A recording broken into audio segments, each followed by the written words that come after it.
Good, but then it's 7:30 at least Brussels time, where I'm located. So thanks everyone for joining. Welcome to this Commodore User Europe meeting. I'm Sebastian Eggermont. I'm located in, well, I just mentioned it, in Brussels, in Belgium. And as you probably know, if you've been looking at our website, so we started with this initiative of organizing these meetings end of 2020, with the first event in March 2021. We had 5 events so far.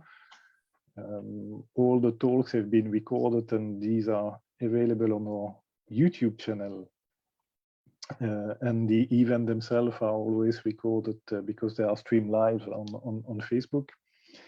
So they can be replayed as well from our Facebook page. So it will be the same for this time. This event is also streamed live on Facebook and recorded, or each of the talk I will record, and that will be made available later on our YouTube channel. Because it is recorded and that we are in Europe, we need to respect the RGPD regulations. So if you don't want to be in this recording, then I will just ask you to quit the Zoom call, and you can follow anonymously, I would say, the live streaming on Facebook. But if you want to remain to speak with the, or to talk with the speakers and ask questions, then you need to agree on the fact that you will be recorded here. The agenda for today, I think I'm still sharing my screen. So we have 7 speakers with lots of interesting topics. As you can see, it goes from Mega 65, we have an homebrew pet computer, we have emulators like a web emulator, the basic 64, also not the command, but a kind of how do you say, shell or type of window emulator, and then a game interpreter, and then of course as well a nice operating system, C64 OS from Greg, who came already 1 year ago, I think, to present the project of the status. So I think now it's close to be released very soon.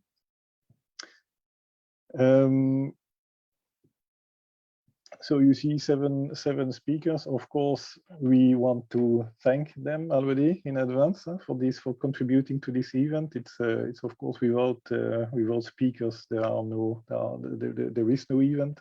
So thanks a lot for that, for creating this very nice content and presentation and joining.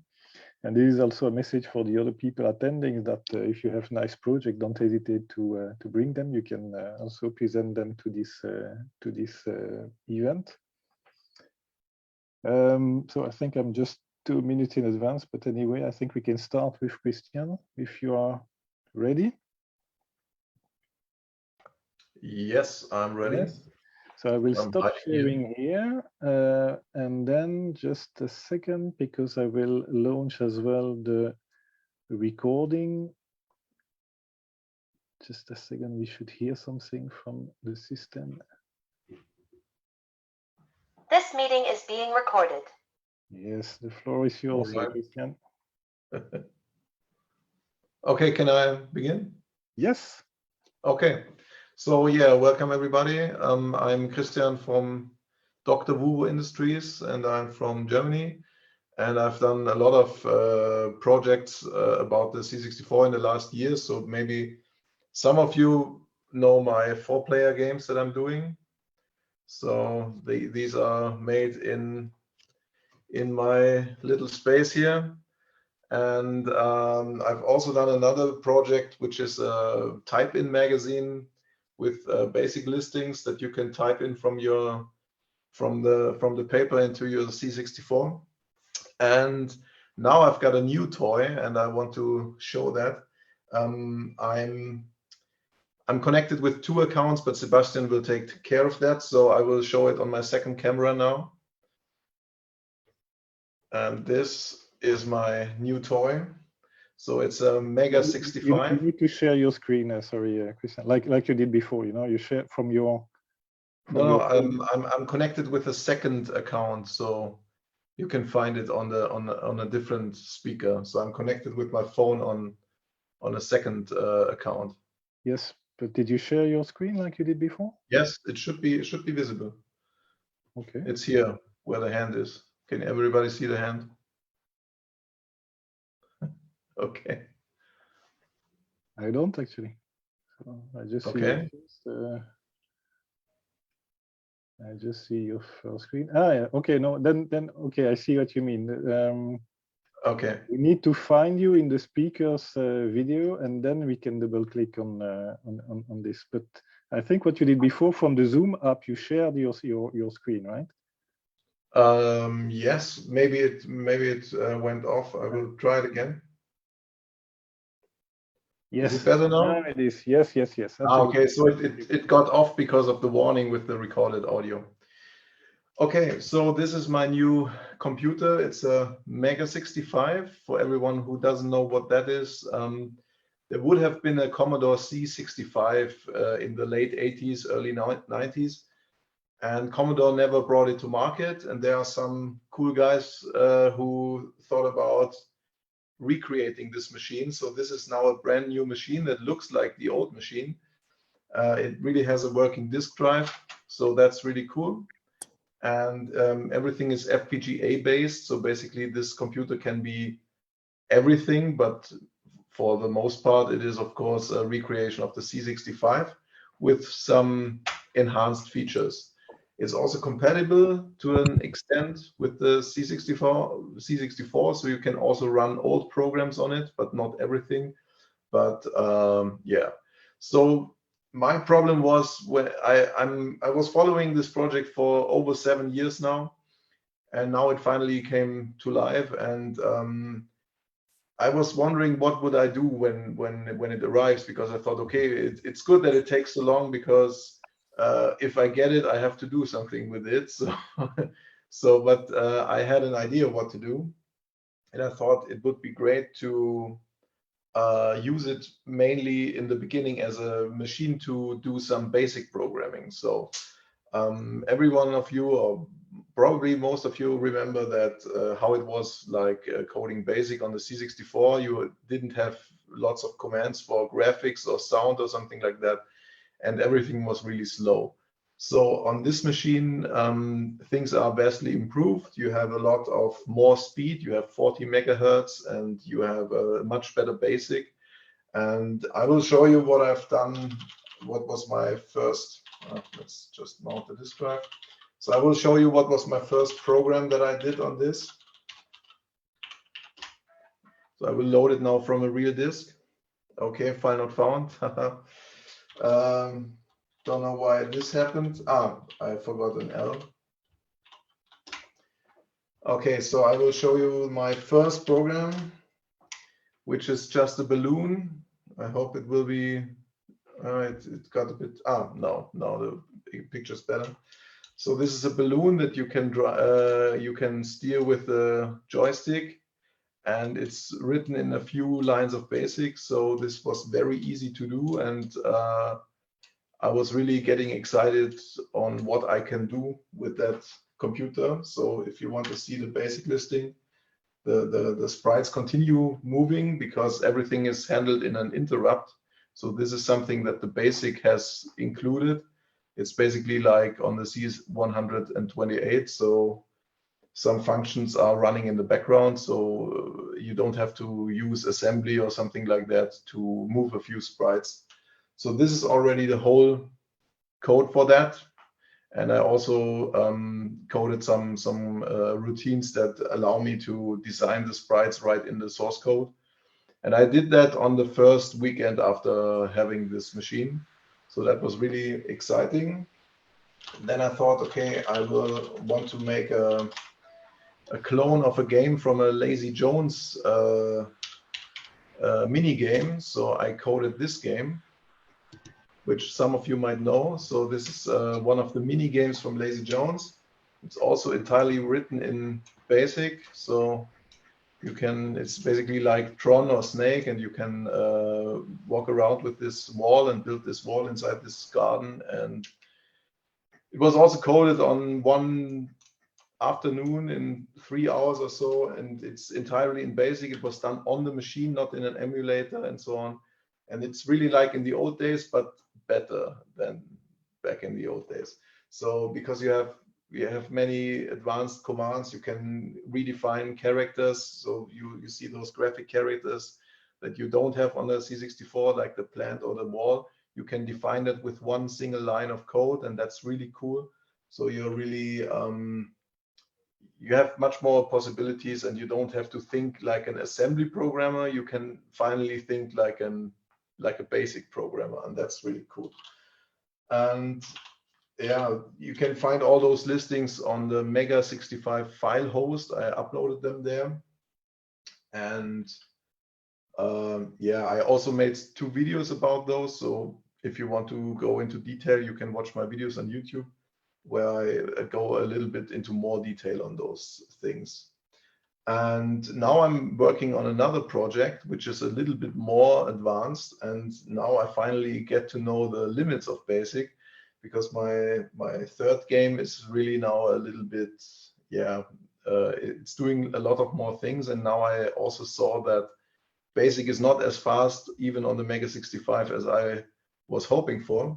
And I will show you that. I just have to load it. So this hasn't been really showed before because it's not published yet. And I will show you that game. So it's a 2-player game. And you have those little ghosts inside of this maze.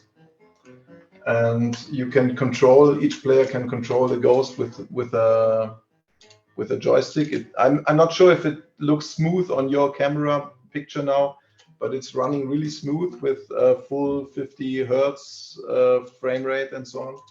And the basic gameplay is that you have to collect those nodes, and you can then shoot the nodes. So if I shoot with the fire button, the node will go to the other player, and I have to shoot the other player with the node. And of course, the other player can do the same. And this is the game. I'm not sure if the music is too loud. So this is a small and simple game, and you would not expect that it's really very advanced.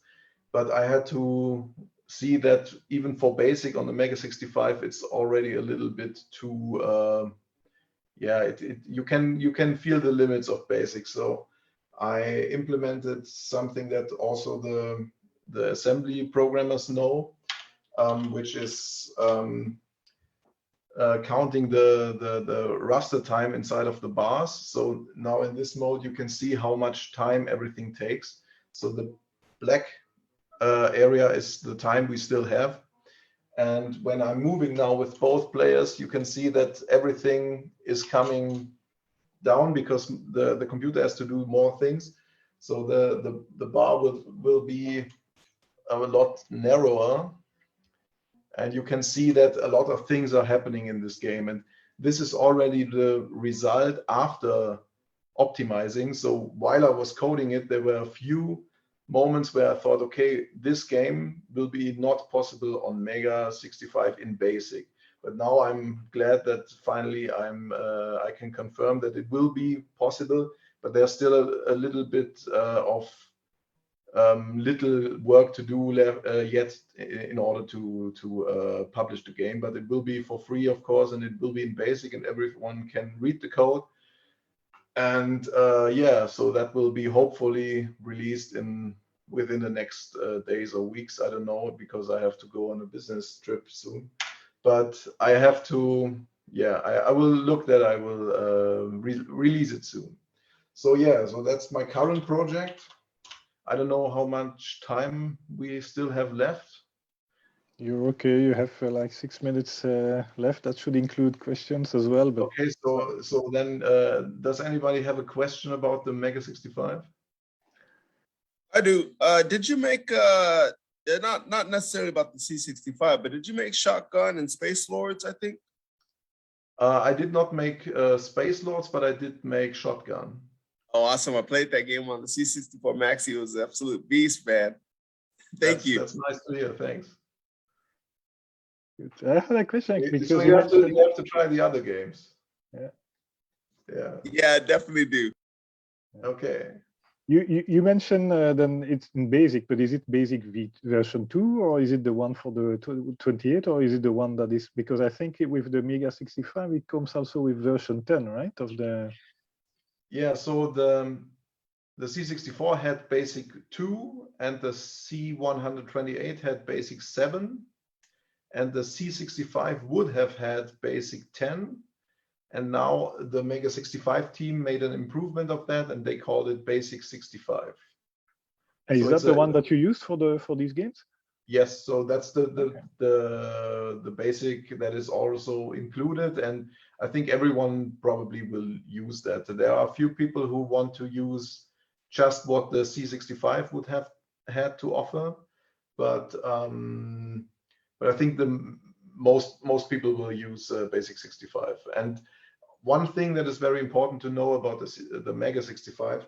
So it might look like it's a super ready machine and super finished, but the thing that's finished now is basically the hardware, but the software is still in development. So you have to accept that still some things still are under development and it might still change a bit and so on. So you shouldn't expect to have a super finished machine out of the box yet, even though it looks great, but there's still a lot of things going on. So that should be known before ordering it, because it's not that cheap. I was wondering if the C65 has graphic commands. So like draw, circle, or like BBC, you know? Yeah, it has graphic commands, just like on the C128, like circle and line and so on. So you can use that also, yeah. But I have not used it so far, but something like that is also included. And it's much faster because it runs at 40 megahertz. So that's really a big improvement over the old Commodore machines. That's awesome. Thank you. There was a question in the chat, but it was similar to mine, so it has been answered actually. Yeah, I don't know. You had more to say, or do we continue with questions now, Christian? Yeah, I don't really have anything more to show because these are my first projects now. Okay. I can show you just for fun the C64 mode, just to see that it's really there. Yeah, so you can really go into the C65 4 mode.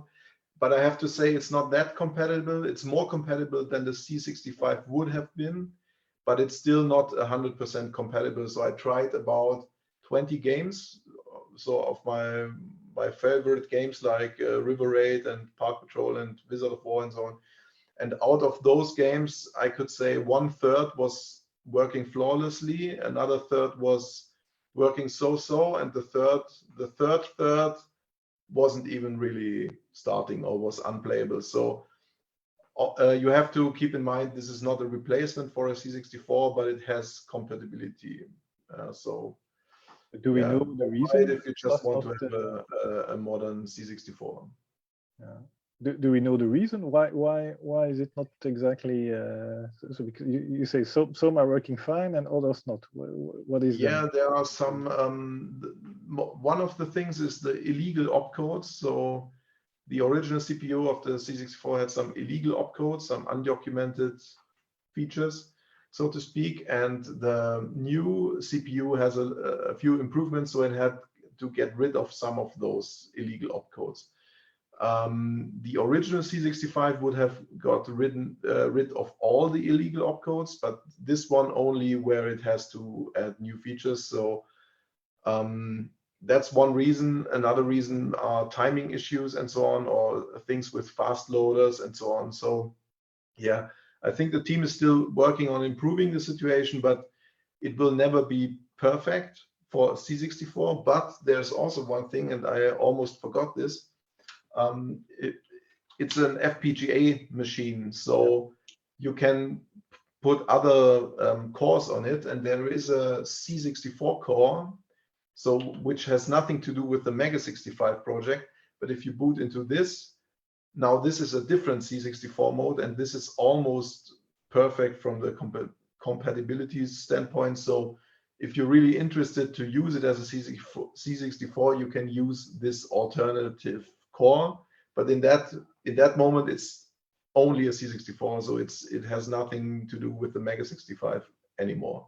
So you can use that as a quick way to have improved compatibility. Also, the menu and so on is different because someone else made it, but you can use it, and so this is like an alternative. Okay. You can also run a Spectrum core. I see a comment that says we need Vice for Mega 65 to get it going.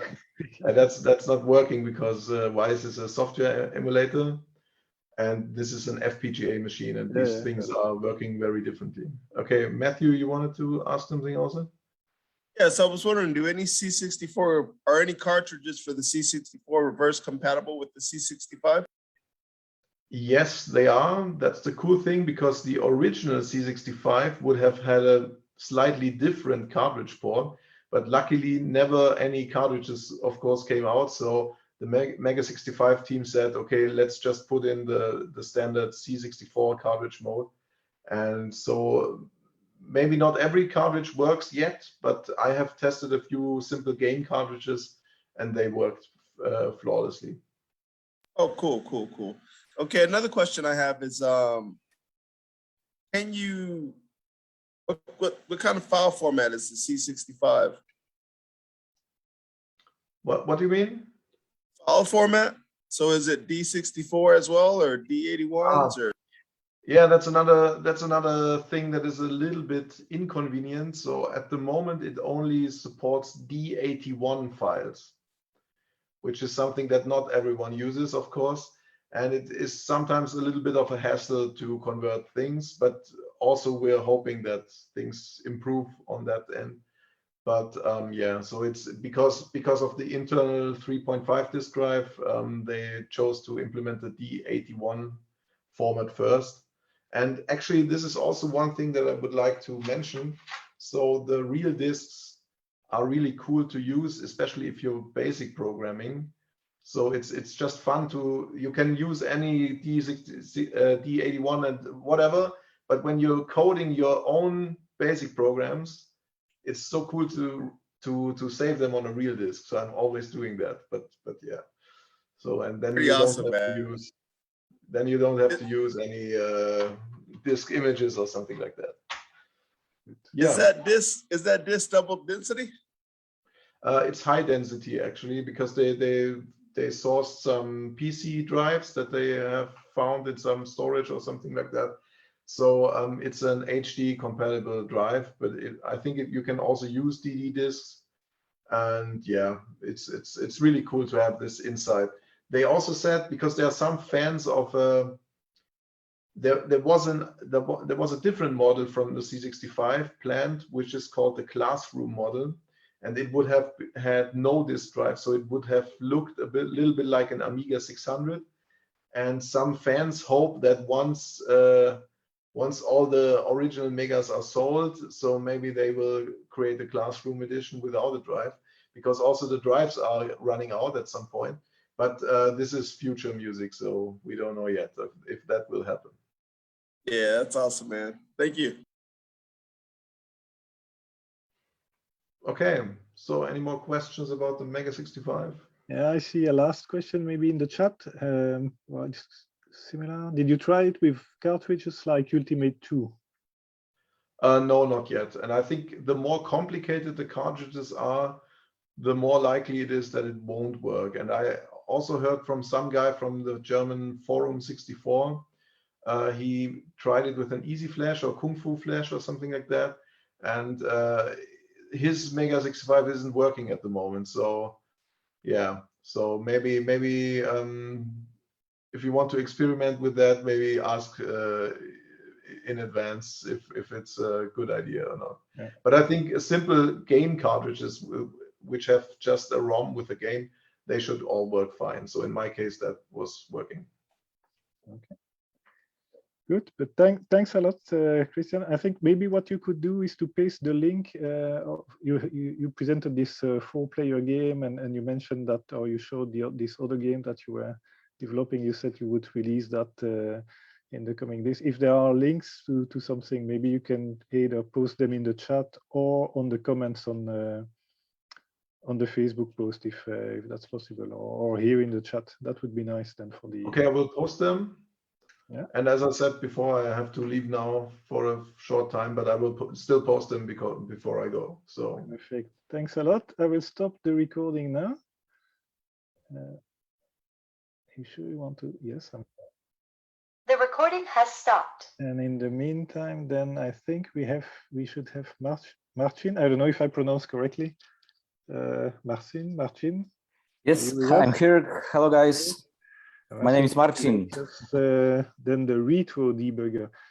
Just wait a second. I will launch the recording of separately of this talk. Just wait.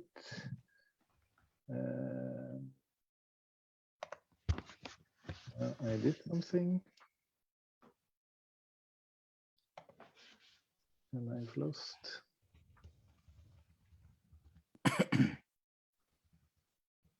This meeting is being recorded. Yes, Marcin, the floor is yours. Thank you. Okay. Hello, guys. Thank you for invitation. I'm the author of the C64 Debugger. Maybe some of you know. Just first question: have you had a chance to check my tool, the C64 Debugger? Anyone? No. Maybe that's cool.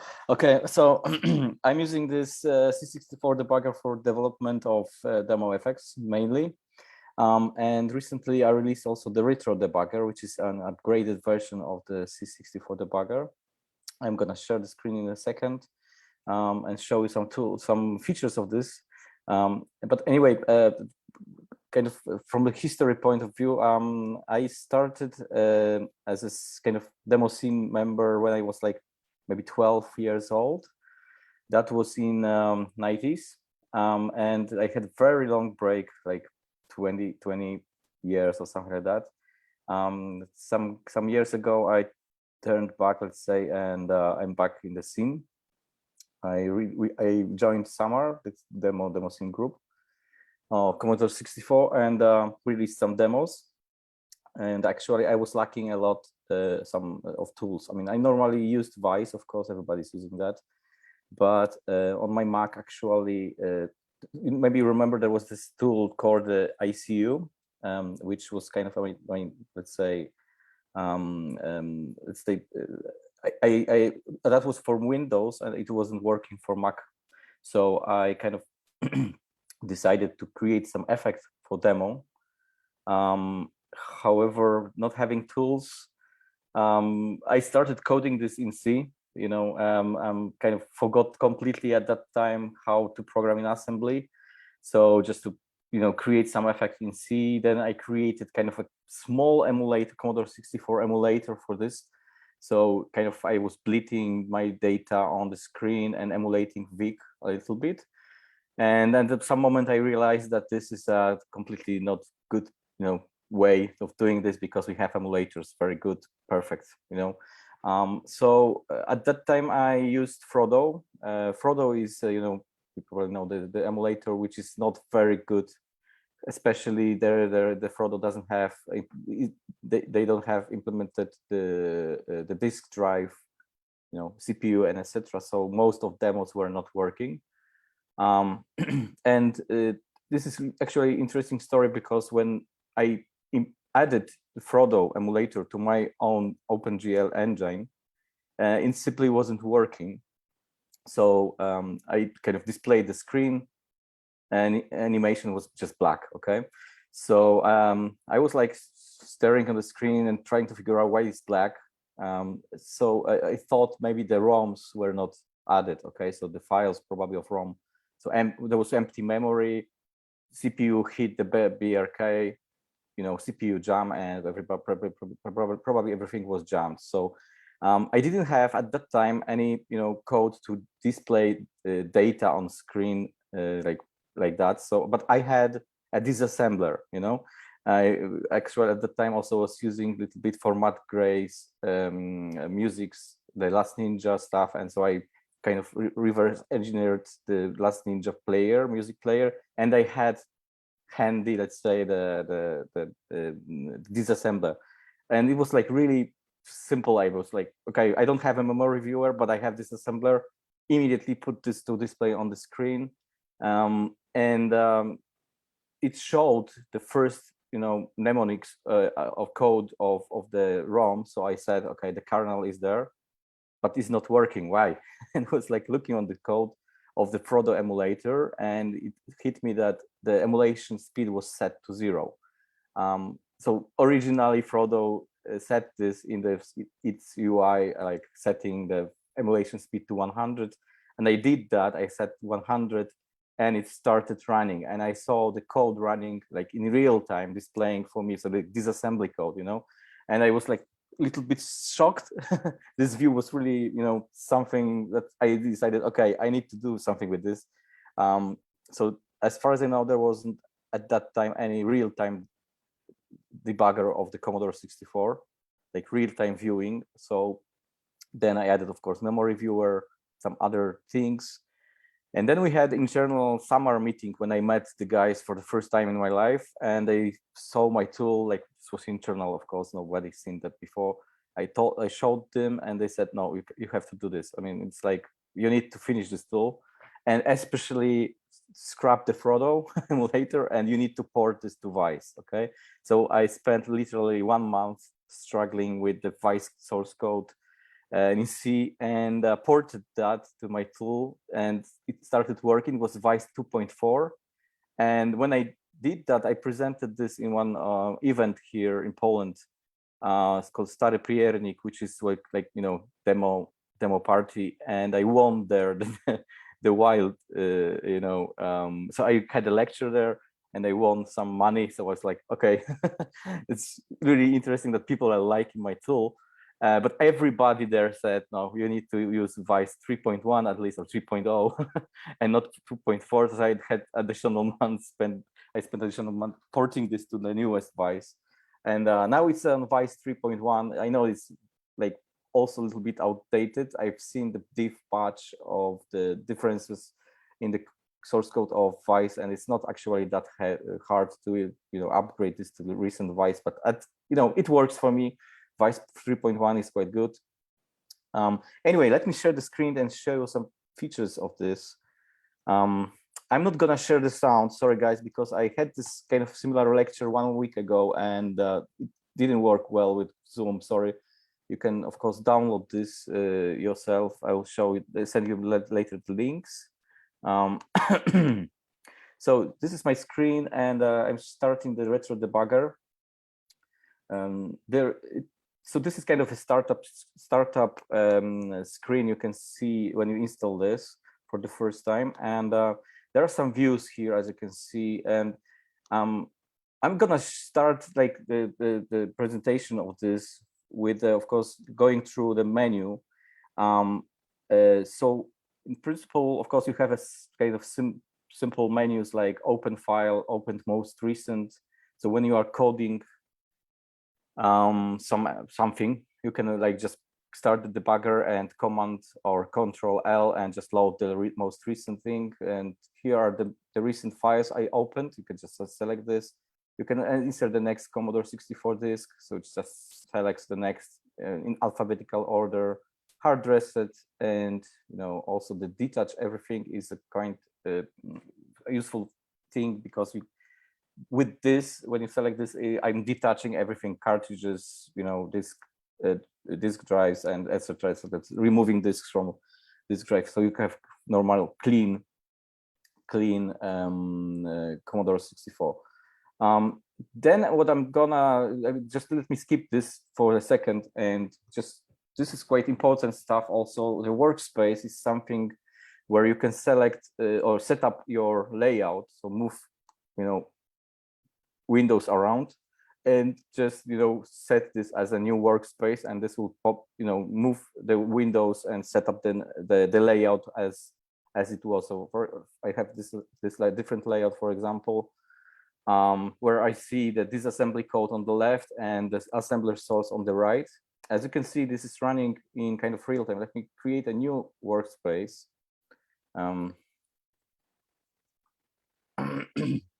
To make this a little bit larger for you. So when you right click on most of the windows, okay, not every, but most of the windows, you'll see some context menu. So you can set, let's say, for example, font size like this. And as you can see, this is running in the real time, okay? So then let's have a look at the code. In this menu, you have like a possibility to pause the code. Okay, so now this is in post state. Here the CPU, here you have the CPU status. So let's say the program counter, all the registers. You can, by the way, edit them. So I can just go here and let's say change the value of the.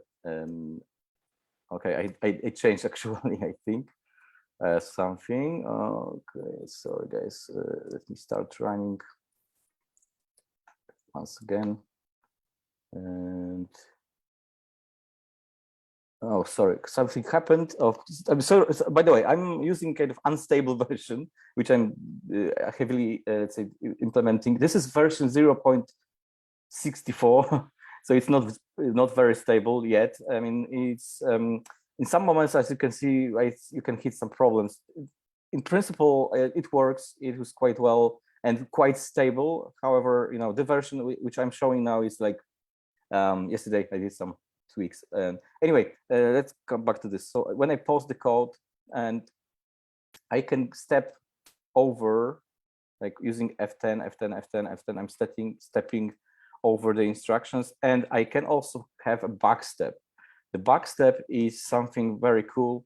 So not only you can run, you know, instructions forward, but you can go run them backwards. As you can see, I'm backstepping now in the code.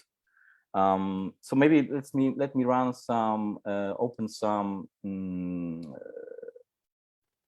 let's say this, for example. Yes, there is also settings, and you have here very important setting, which is called load first per G from disk. So when you insert the disk, it will just load the first PRG file from top of the directory. And let me do this once again. Okay, so this is now started. I'm gonna show you another view.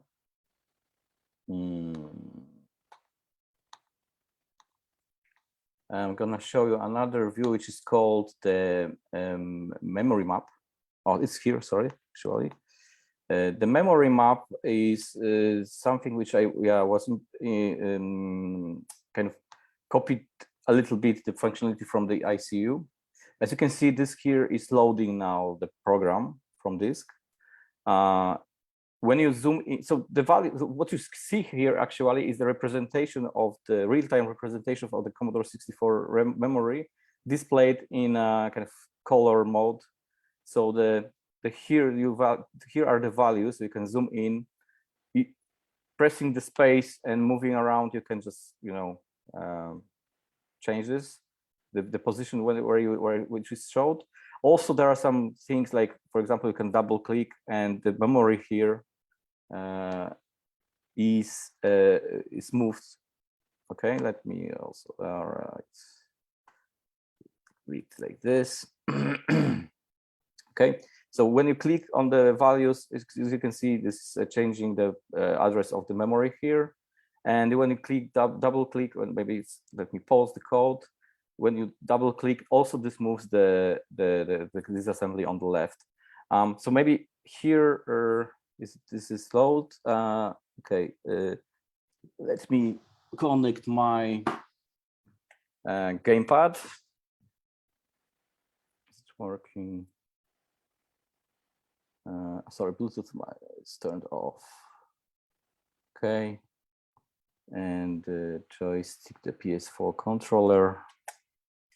Okay, so I'm controlling this with my gamepad, and I think this is joystick 2.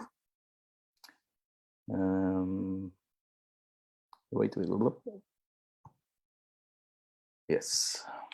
Okay, so I'm, jumping, playing game, etc. Now I can use the timeline here to move the emulation to the state where it was before. So as you can see, I'm just now like scrubbing like on a kind of video player the emulation state, and I can just move back to whatever I want. Also, this of course is very connected to the possibility to stepping back the code. Okay.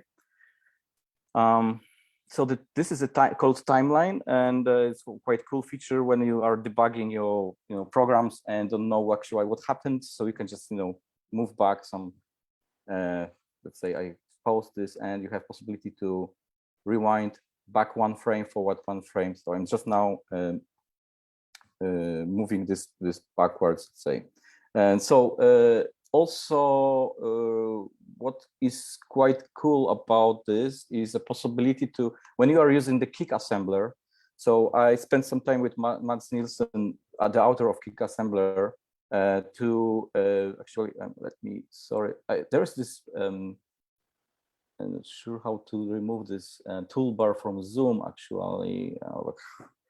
Anyway, no worries. So I see some toolbar from Zoom, which I'm always struggling with because of hide floating meeting controls. Yes, it's here. Yeah, you can drag that to the side if you want. It's always in the way. Okay. Anyway, I just hide it, so it's hidden. So what's cool about this actually is there is a view called. So let me change this to this view again. It's called the assembler source code, and this is actually now only working with the Kick assembler. This is the only assembler which is now supported, but I'm planning to add, of course, others. Let me open the file which is from our demo.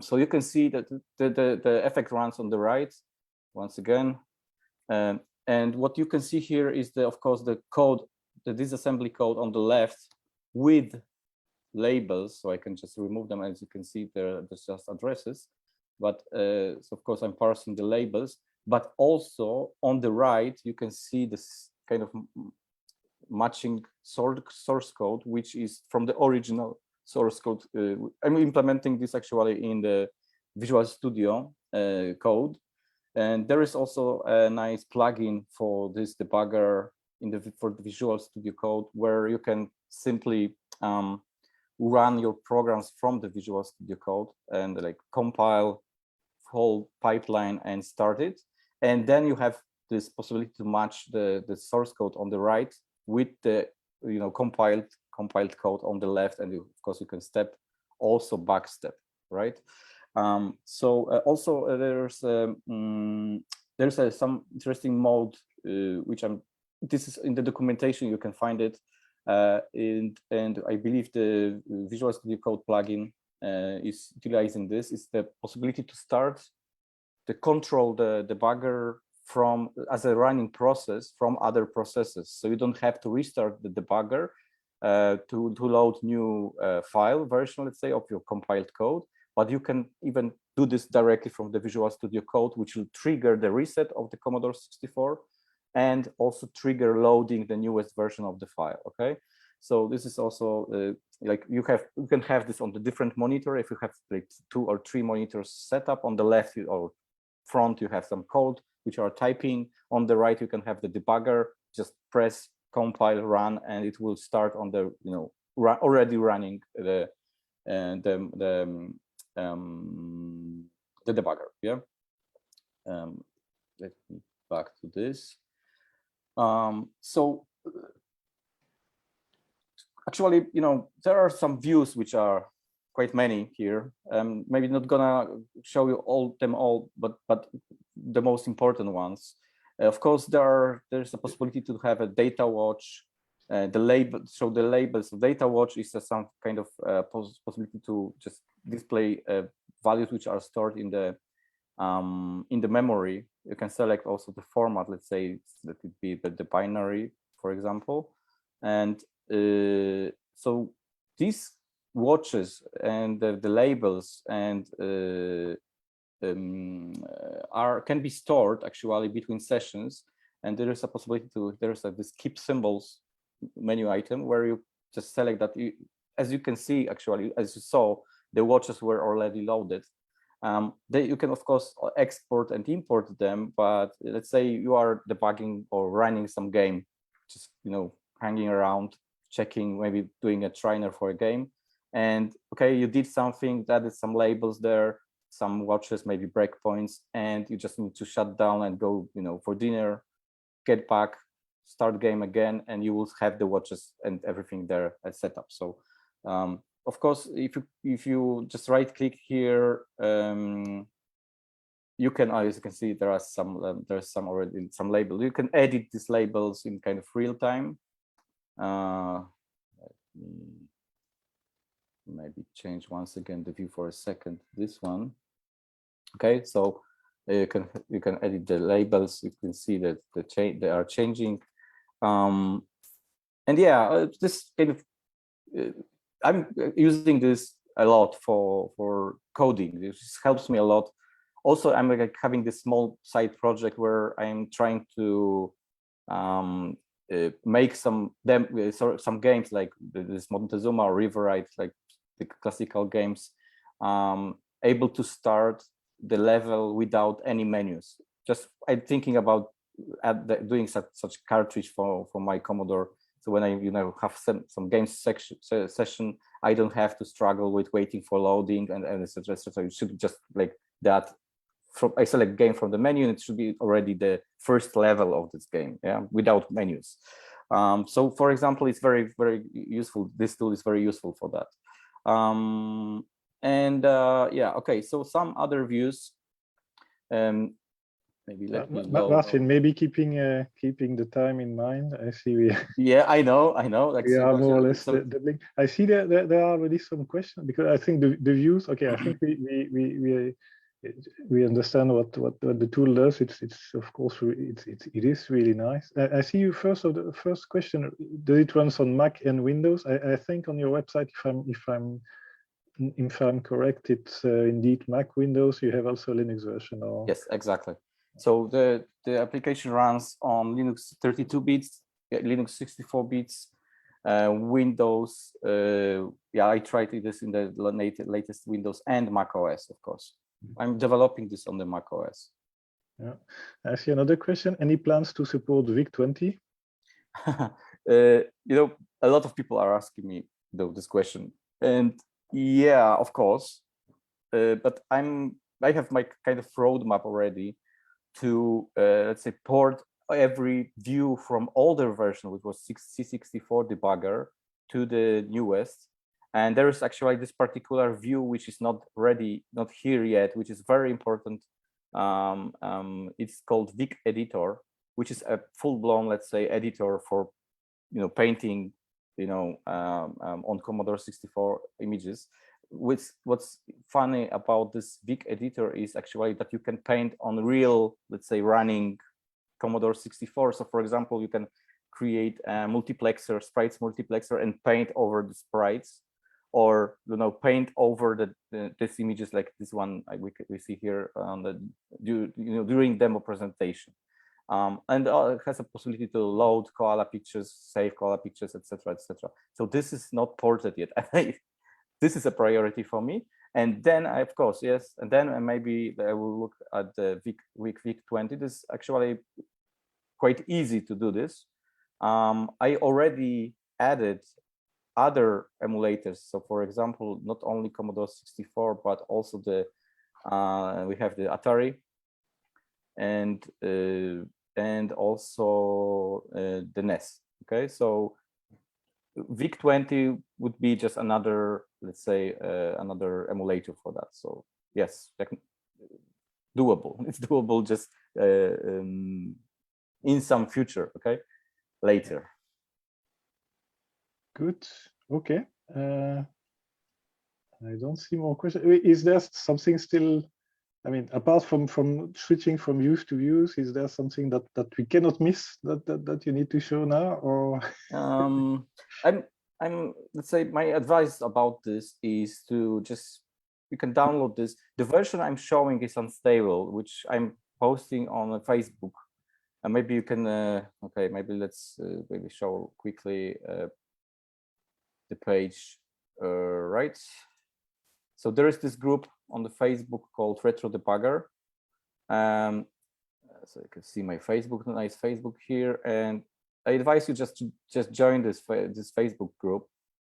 Ask questions here. There are some people which are sharing some interesting stuff, and also from time to time I'm sharing here unstable versions builds, and there is a Google Drive page where you can download the unstable builds. And on GitHub, actually, there is only stable I call versions, which I release maybe twice a year only. Okay, so I guess it would be good for you to download this.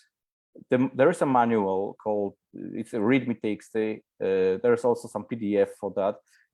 The manual is not particularly for the retro debugger because it's quite a new thing, but for the older Commodore 64 debugger, but all the concepts are the same. Yeah, so just read the documentation a little bit and try to use this and play yourself. And it's very good for, let's say, showing demos, showing games, understanding how they are done.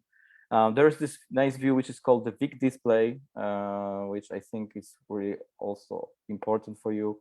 There is some VIC control, so we can, for example, let us wait for okay, this for example. It works in a way that if you can see that I'm moving here some cross here, and on the left here you can see that the disassembly code changes. So it works in a way that it shows the kind of state of the current there is the VIC. This is a state of the registers of the VIC. When I'm moving this, it changes all the registers and also changes the code to show the kind of state of emulation when it was displaying this particular cycle. And it's good for debugging. For example, if you would like to open borders on left, right, then you can see what exactly happened in this moment when you need, here open the border, change the D016, but let's say something happened. Okay, it's not working, so you can just check what happened. And also you can change the say force the position in memory where is, for example, bitmap. So now it's at 20000. I can change it for other other places. Also, you can see it here that, for example, they are using in this particular effect 3 the off-screen buffers. For example, it's jumping like that. So yeah, this VIC display is like X-ray for VIC, and so quite awesome and can help you with a lot of things. For musicians, it's a seed tracker history. When I pause this, you cannot hear this, but I can scroll this up and just see the notes. Maybe let me make this a little bigger, so you can see the notes. Okay, here. And also when you scroll this up, you can hear the state of the seed as it was in just frame ago. Also, you can just move this a little bit. And my next addition is actually to possibility to control this over MIDI. It actually works, and actually both ways. So for example, you can control with this and the MIDI device. So if you have, let's say, you can hit record in your DAW and then let's say record through the MIDI the notes which is Commodore 64 playing. Good, Marcin. Thanks a lot. I know, I see there is still plenty of things to go through. What I suggest, what you could do is to also to post in the chat when we close here now. Post the link to the group, and then if people have more questions, if you can still stay a bit around, then you can answer the questions in the chat. Sure. Okay. Of course. So thanks a lot. I will stop the recording now because. Yes, are you sure you want? Yes. Yeah, and just what and we I hope... think. probably at X next year, I think I will have a longer presentation, 1 hour, something like that. So I had the previous X, the presentation about this tool, and yeah, there's a lot of topics here. Just the 15-20 minutes is not enough, but I hope I gave you some glimpse at least of this too. Sure, keep us posted as well. If there is this, when there are events that you're going to present, please let us know.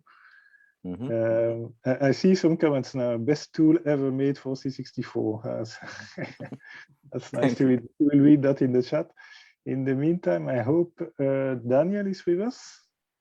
I'm here. Yeah. If you give me a second, I'll try sharing my screen before you start the recording again. Yes. So Daniel on the homebrew pet, and indeed, I will need to start recording again.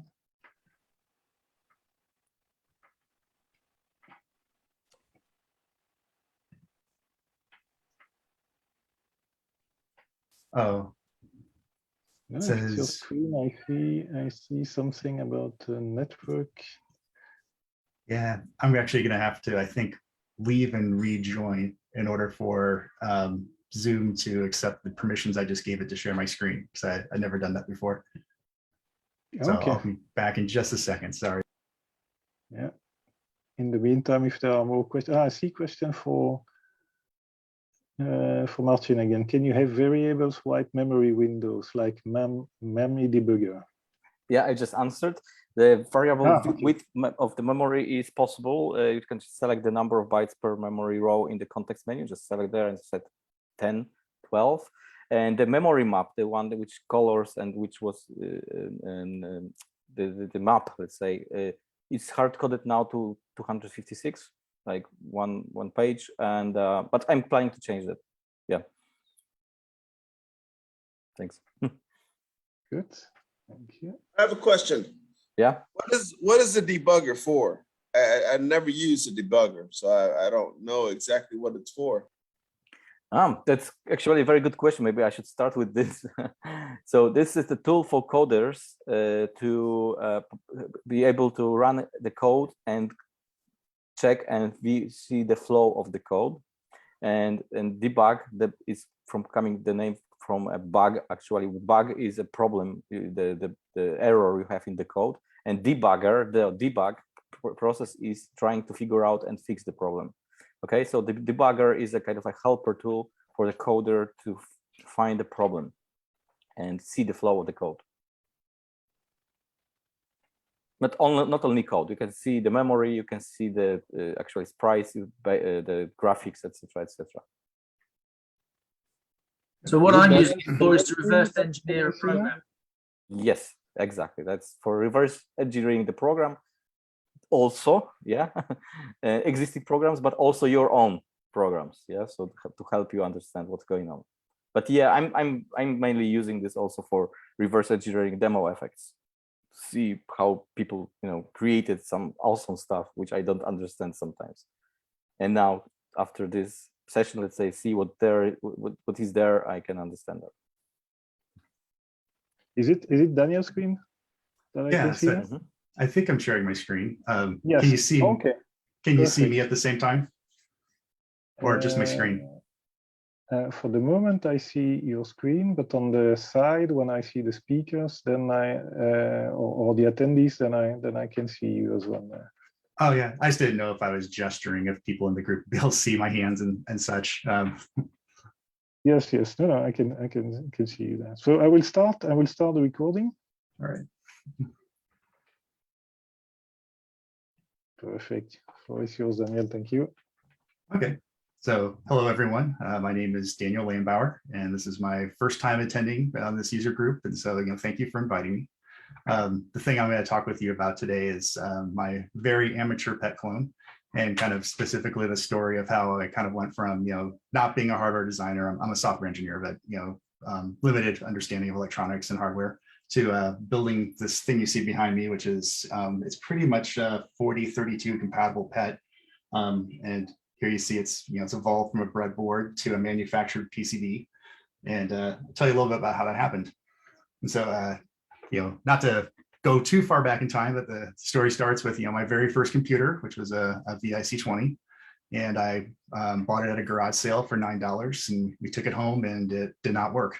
And my father, who was a field service engineer, was able to repair it. And yeah, it's kind of a big memorable moment. My dad was like a big hero when he did that.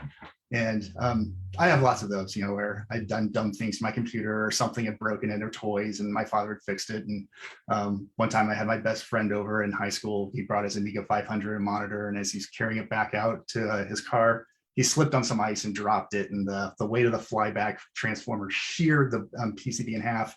And like in 15 minutes, my dad took the thing apart, glued the PCB back together, bridged all the traces, and had it working again. I mean, like what a hero moment, right? And so, so for me, when my son asked me, Daddy, you think we could build a computer? I started to get these ideas like, oh, maybe this is my moment. We could have a special project that we did together that he's going to remember. And so I went on the CBM or the Pet CBM enthusiast Facebook group and just kind of asked, a feasibility question, like, does anyone think that it'd be possible to build a pet on a breadboard? And it turns out that's something I didn't know about pet owners at the time, is that most of them own a pet because they fixed a pet. Like a lot of them have some knowledge of electronics, because they've had to do repairs, because these machines are, getting up to like 45 years old now. And so they're like, yeah, absolutely. And they started pointing me at like, Ben Eater videos and things like that.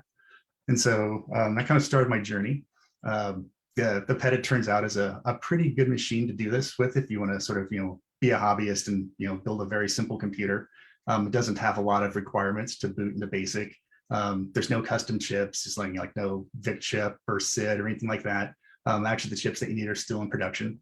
And there's also designs out there that you can copy. Like Glenn did a really nice clone of the pet that's using all modern parts. And so for me, I went even simpler than that. Like I just took a breadboard and put a 6502 on it, and then used a Raspberry Pi for everything else. And so the Raspberry Pi is going to emulate RAM, and then by putting data in the RAM, pre-populating, it's going to be my ROM. And it's going to, scan this memory address region, from, 8,000 to, 1K above that, and, display, the 40 by 25 character display, and so on. And the only thing that's kind of real at this point is, the 6502. And so I went ahead, did that, hooked it up, and I got this screen. And that wasn't quite sure what that was. I kind of remembered, actually, later in life did have a pet. I bought it for like $40 out of the classifieds because it came with a tape drive. And I used the tape drive with my VIC-20, but I had actually seen a pet before. So anyways, I'd seen that before. I kind of knew it was a machine language monitor, but I didn't know why I was entering the machine language monitor.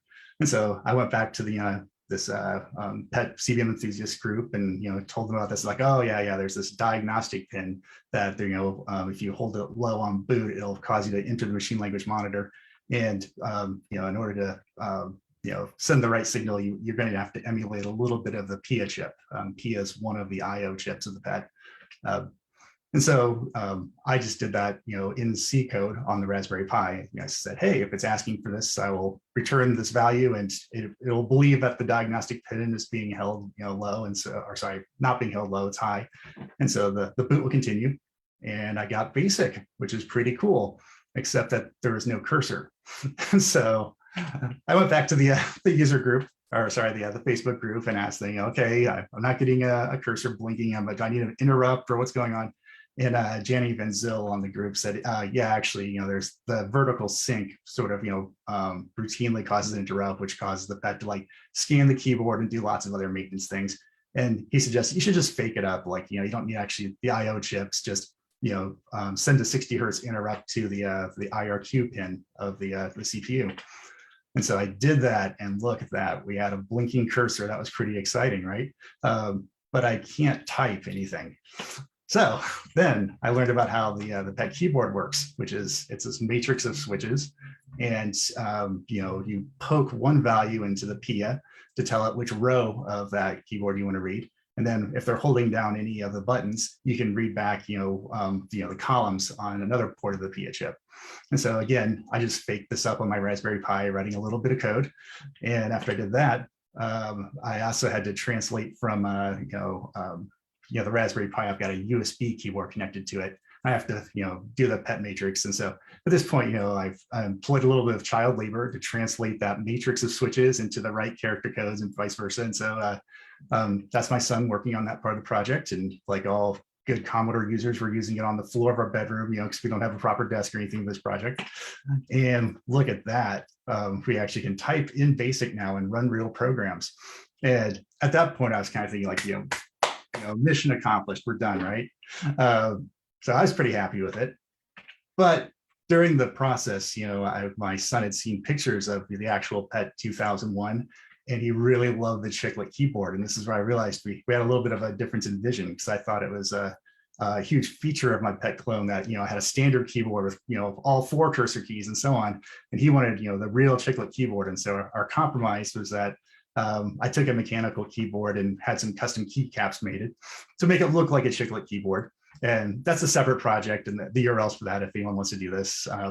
But anyways, we did that. But there's another thing that was bothering me, which is that with my very simple design with the Raspberry Pi emulating everything, the Raspberry Pi was the one who was toggling the clock signal up and down. And the Pi Zero is a 1-core machine. And so whenever I do something like service interrupt, to see if like, USB keystrokes or anything like that are happening, the software that was toggling the clock up and down, it would be suspended. And so you'd have this long period of time where no clocks happened, like long as in, a few milliseconds. But anyways, I wasn't actually getting a true 1 megahertz. And I was having trouble getting 1 megahertz, even if I got rid of like Linux and did like bare metal programming on the Pi. And so at that point, I started taking a little bit another direction, which is to say, okay, let's use a hardware clock for the CPU and have it run at a true 1 megahertz. And in the diagram, you can see it's still being generated by the Raspberry Pi, but instead of toggling it up and down in software, the Raspberry Pi has hardware that can actually toggle it for you. So when the Raspberry Pi CPU gets busy, the clock keeps going at 1 megahertz. And so you don't have those long pauses like that. And I thought, okay, let's put a real, RAM chip on there so that as the CPU's, moving along, they can still, read and write to RAM. And so that was, the plan. And the idea is, and this is a design that Commodore's used to, some of their other machines. While the clock is, high, the CPU owns the bus, and when it's low, other chips on the system can, share the memory. And so you don't have to use dual ported memory. But in order to do that, I have to have something that's going to coordinate access, because now the Raspberry Pi is no longer synchronized with the CPU.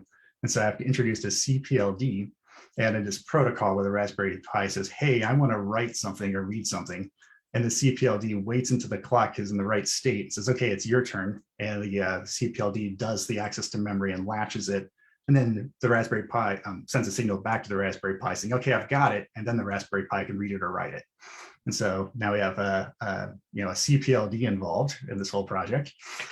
And this was a pretty bold step forward for me. It's like, before this, I'd like recapped a few Amigas, and, I could do some basic soldering and tinkering with an Arduino. But, now we're talking about like SMD components and manufacturing a PCB in order to get the CPLD that I wanted on there. And, Verilog programming, and we're working with signals at the 1 megahertz range, which, I'd never done before. And so, of course, that did not totally work. The machine, would boot into funny states. And this is one of the weird screens that I got, with, fractional bytes free. And I didn't actually know it was wrong. I went on to some electronics forums and asked questions. They assumed I was competent because of the sort of questions I was asking.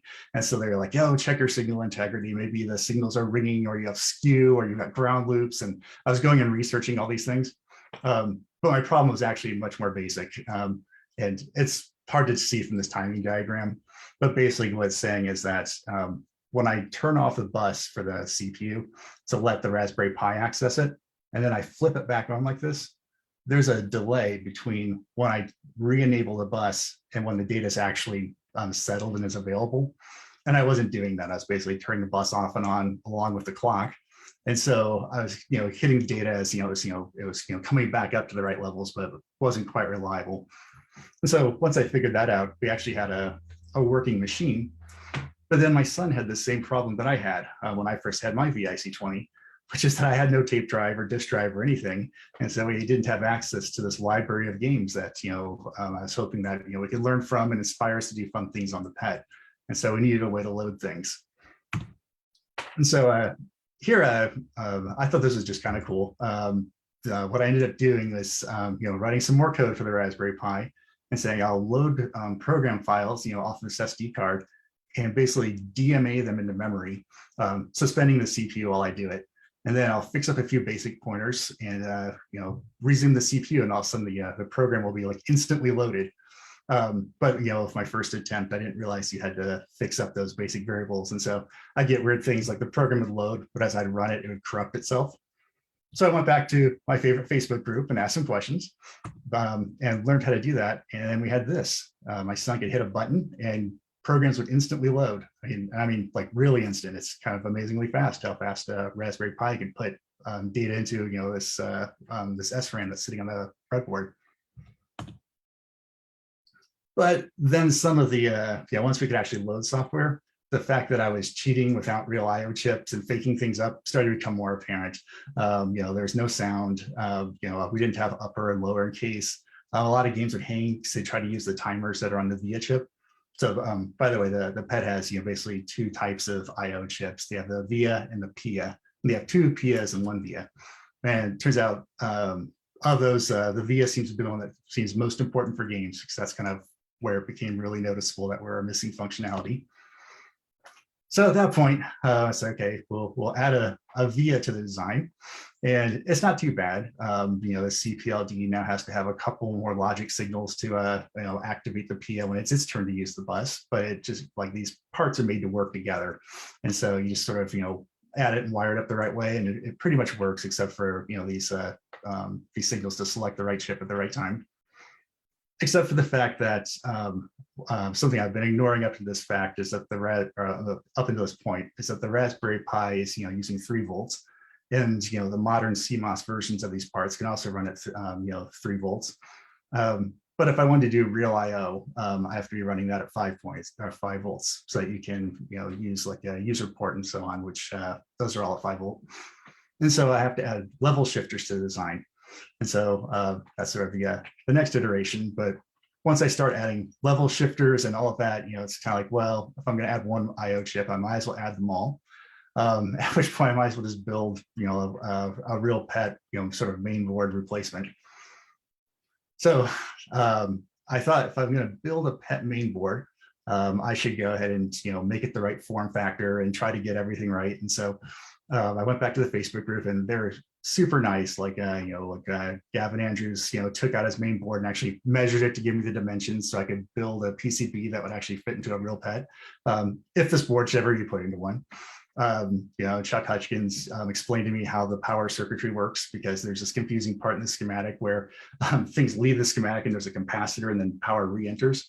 That is really not obvious. He also was doing things like measuring the frequencies of signals so I could actually get the right timing for things. Sven Peterson, he explained to me kind of how much current the tape drive would draw by computing that from the data sheets for the transistors that Commodore used at the time.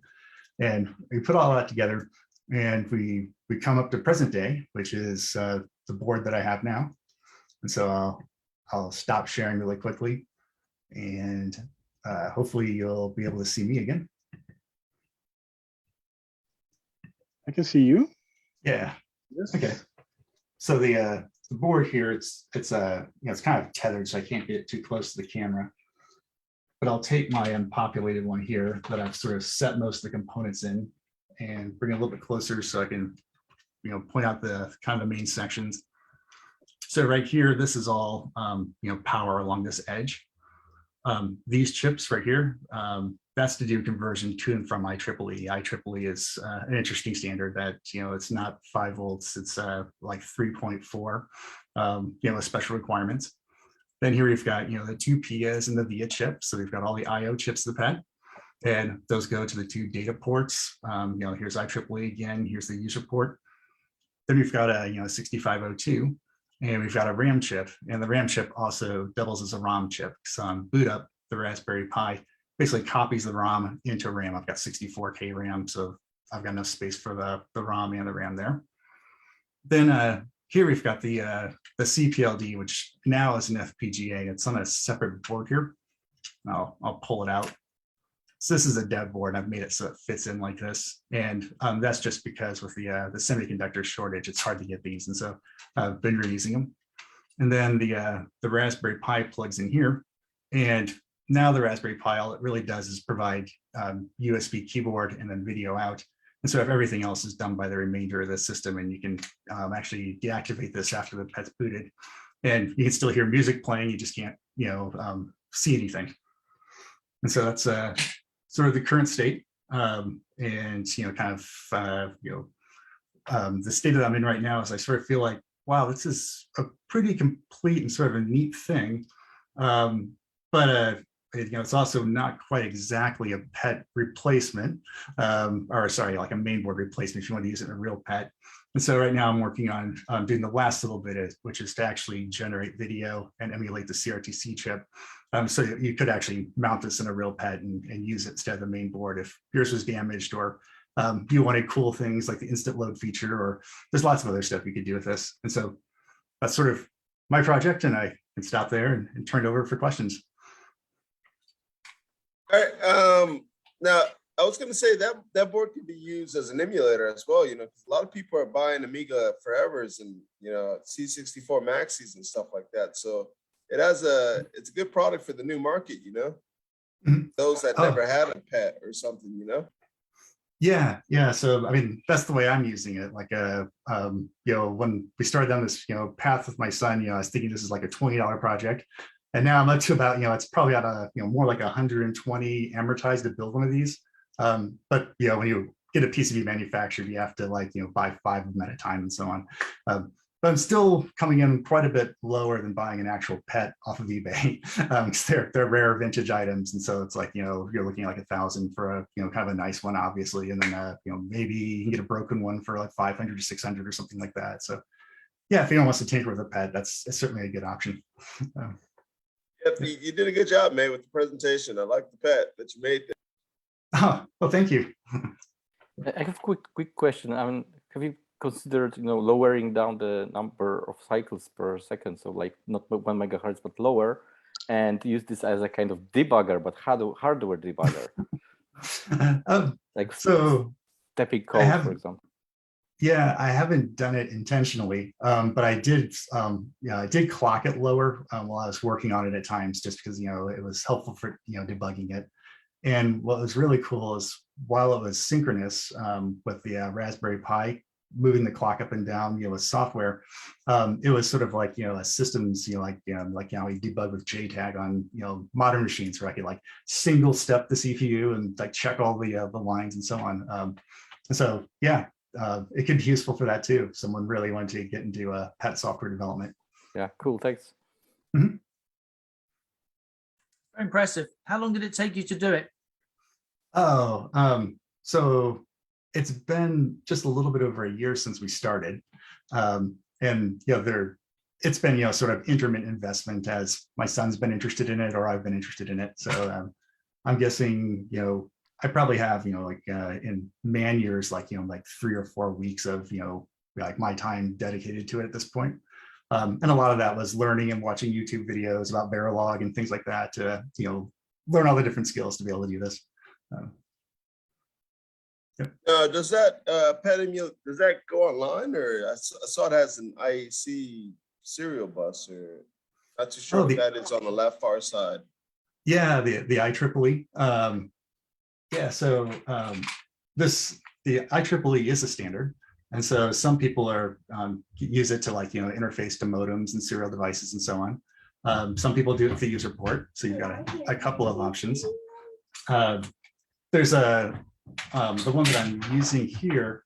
I'm actually using an interesting device, which is it emulates the pet's disk drive, but it's also connected to Wi-Fi, and so your disks can be on the internet. And so it's sort of like an instant BBS experience where you can actually go and list the directories of other people's, like website. It's like a website that's hosting the files, but you can like list their directories and load their programs without ever transferring them to your machine, which is that's awesome. Yeah, awesome. like I think it's a lot of fun. I'm not familiar with the original graphics chip on the PET, but how do you handle the video and graphics? I know it goes to the Pi, but yeah. So the PET didn't really have any. So it only had the 40 by 25 display, and then you had PETSCI. And so when you see these programs running in the background, like that's just PETSCI that they're using to make the graphics. I see. Thank you. Really nice, thanks. I don't see more questions. I see in the chat a lot of comments. Actually, there's one just coming. How much current is the circuit board pulling? Funny you should ask, because I had a few missteps where I didn't allow for enough current. So I think right now I'm getting close to, well, that's not true. I think it runs probably like 500 milliamps or something like that. I don't think it's terribly a lot. Except for this keyboard. This keyboard has a wireless feature. And so when you first plug it in, it starts charging. And I didn't realize that was going to draw a lot of current. And so like in my first, earliest designs with the PCBs, the voltage regulators were like smoking and things like that as my keyboard was charging itself. So it took me a while to figure that out. So now it's, the power section is actually rated for about 3 amps. Okay, thanks. Really cool. Yep. Good. Thanks a lot. I don't see more questions. I think you provided me a link today, but I will post it on the website. But you can maybe also post it here in the chat. Also, if people have more questions, they can probably use the chat as well. I will now stop the recording. Thanks a lot again, Daniel. And in the meantime, I guess we should have Dusty with us? Yes. Yes, hello, I'm here. Perfect. Just wait a second. I will also restart the recording.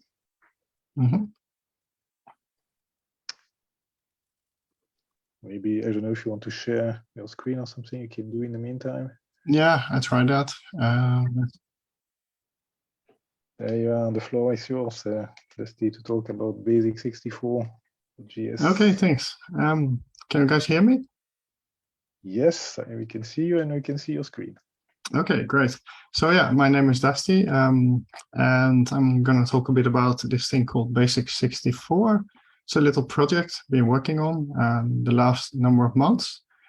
And yeah, what is it? Why did I make it? And what can you do with it? And yeah, what am I going to do with it after this this little event? By the way, thanks for inviting. This is a really cool event. So yeah, what is Basic 64? Maybe you've seen it on Twitter, maybe you haven't. But it's Commodore 64 Basic in the browser.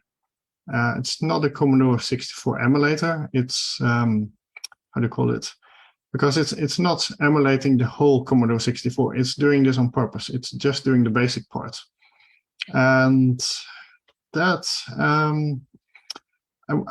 because I wanted to program a little bit in BASIC. The reason for that was I thought it was really easy to program in BASIC when I was younger, and then I thought, learning the kids to program a little bit, but had some issues with how do you call it, with the real Commodore 64, and then I had with Vice. I thought it was you can do it, but it's a little bit tricky with the files and stuff.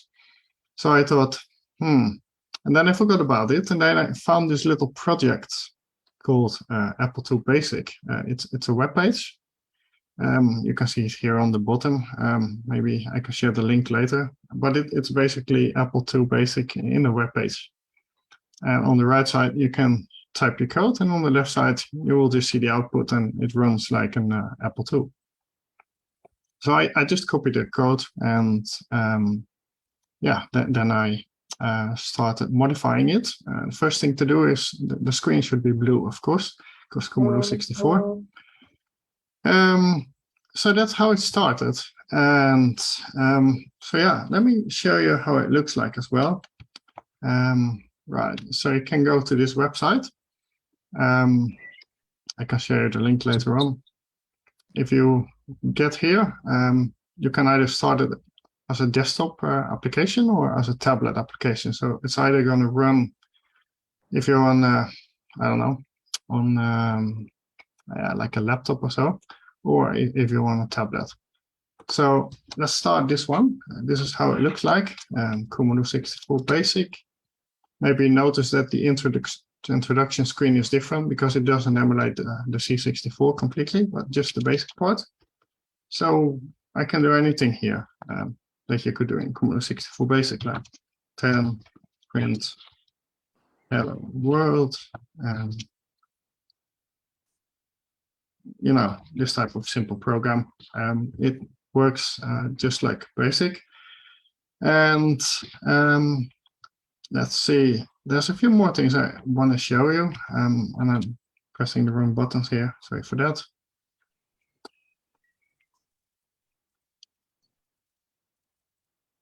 So what I did it for in the end, I was thinking, okay, I'm programming this thing, but why am I actually doing this besides the fact that it's really, really fun to do. So again, with some reasons here that I thought maybe are good enough to continue with this thing.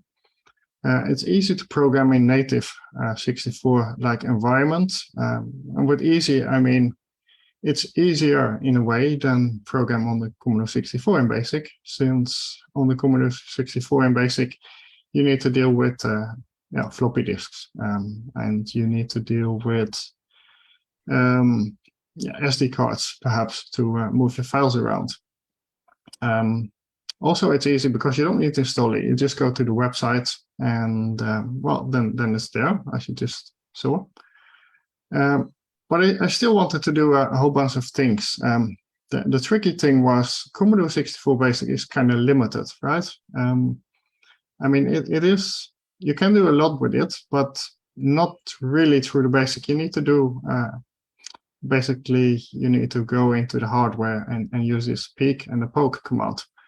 And then you directly peek and poke into the hardware. And that way you can do tons of things. But to do that, you need to emulate some part of the hardware. Otherwise, you can't really peek and poke there. So there's some emulation there, but not a full emulation. And also, I wanted to do some coding on my tablet. You know, sitting in the sofa, just watching TV and do some C64 coding. At least that sounded really cool to me. So these are more or less the things I was thinking. So yeah, let me show you a bit more here. Right. So to do the hardware poking, you can, you know, like just the basics. You can change the backgrounds. You can do. Let me just go here. Let me do poke 124.1 to put an A there in the top left of the corner of the screen. So you're directly poking directly into the screen, so to say. It does also a few more things, like, we'll just load a little program and show you that. And okay, that's the wrong thing, but yeah, I could as well do, no, I can't do that. I'm going to show you something else in the meantime. So these emulators, they usually have settings, and those settings usually are somewhere in a window outside of the emulator. And I decided that everything should be inside of it. I wanted my full coding experience to be my blue screen, so to say. So here I can do things like renumber. I can do things like load from the virtual disk. I can swap the disks, which I'm going to do right now. Let's see, I think that's the one. And I'm going to have a look here. And this is the program I wanted to load. And here you can see, let me clear the screen, because this is, how do you call it? Okay, so now I'm going into a few different things at the same time. But as you see, I just typed CLS here. What is CLS? This is not a Commodore 64 command, you may be thinking. but it's an extended command, and I have those as well. And I can turn them on like this with X on, and I can see less. And here I will show you the program. And here you can see it's poking into the memory. It's actually here it's poking into the screen memory, changing the screen mode. It's poking in the banking memory. So I think this is not the banking memory, but this is to make the VIC see the ROM banks. So I can copy the data from the ROM banks into the character ROM. And more or less just copy the characters into the RAM where I can modify them. So I can show you how that one works. So I just copy everything on the screen. And now I'm changing all of the characters. It takes a little while, of course, since, well, it's basic, right? But let me do it a little bit quicker because you can also do that. Just go into turbo mode and then hop, it's done. And here you see one character I changed into these bytes, and it's supposed to be a little smiley. Okay, so let me go back to the talking points. So yeah, I mean, there's about 95% of those basic commands that the Commodore has is emulated. Not everything is, and not everything will be. The reason is that there are some commands that do call the machine code, and there is no machine code in here because it's not a full emulator, and it's not going to be. That is not the point of this project. The same is for the VIC chip. I think I have 95% of the VIC registers covered. I will work on making that a little bit higher, but probably not going to be 100%. And why is that? Because if you have 100% of it, that means that you're going into all of these tricks that you can only do in machine code, like raster and border stuff. You need to have the very accurate timing for that. And since this is basic, that's not really what this is all about. But anyway, I'm trying to go as high as possible to cover all of the basic parts. Right, so then also all of the pesky graphics are there. All of the control characters are there, so you can do all of the printing and the clear screen and so on. There's the extended mode. So if you want to go beyond basic, you can type some commands, like I already showed you, like CLS or graphics mode. And then you can go into graphics mode without using one single poke. And one of the funny things I found out when I was doing this, it was kind of interesting of making the parser. It was kind of simple to make a parser at all, but then to make it almost fully Commodore 64 compatible was a bit tricky. If you look at this little picture here, it says some strange things like if border then print me. It is like there is a command called border and there is a command print me, but those commands don't exist. The parser reads it like this. So if this is just a command, and then B, which is a variable name, and then or, which is an operation, and then der, which is another variable name. So it sort of splits this up into commands and variable names. It does this, and most parsers, they have space in between keywords, and the Commodore parser doesn't have. And that sort of was a little bit tricky to make work in the beginning, but now it does work.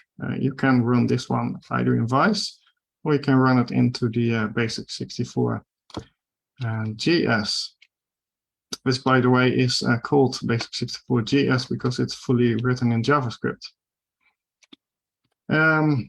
So yeah, what more can you do with it? Well, lots of stuff. You can do importing, exporting your programs to the clipboard or to the disk. There will be just plain text files, so you can edit them with your favorite editor also outside if you would want to do that. it has this local virtual disk emulation. So there is a disk emulated in the browser locally. It's not stored on the server, it's just on yours.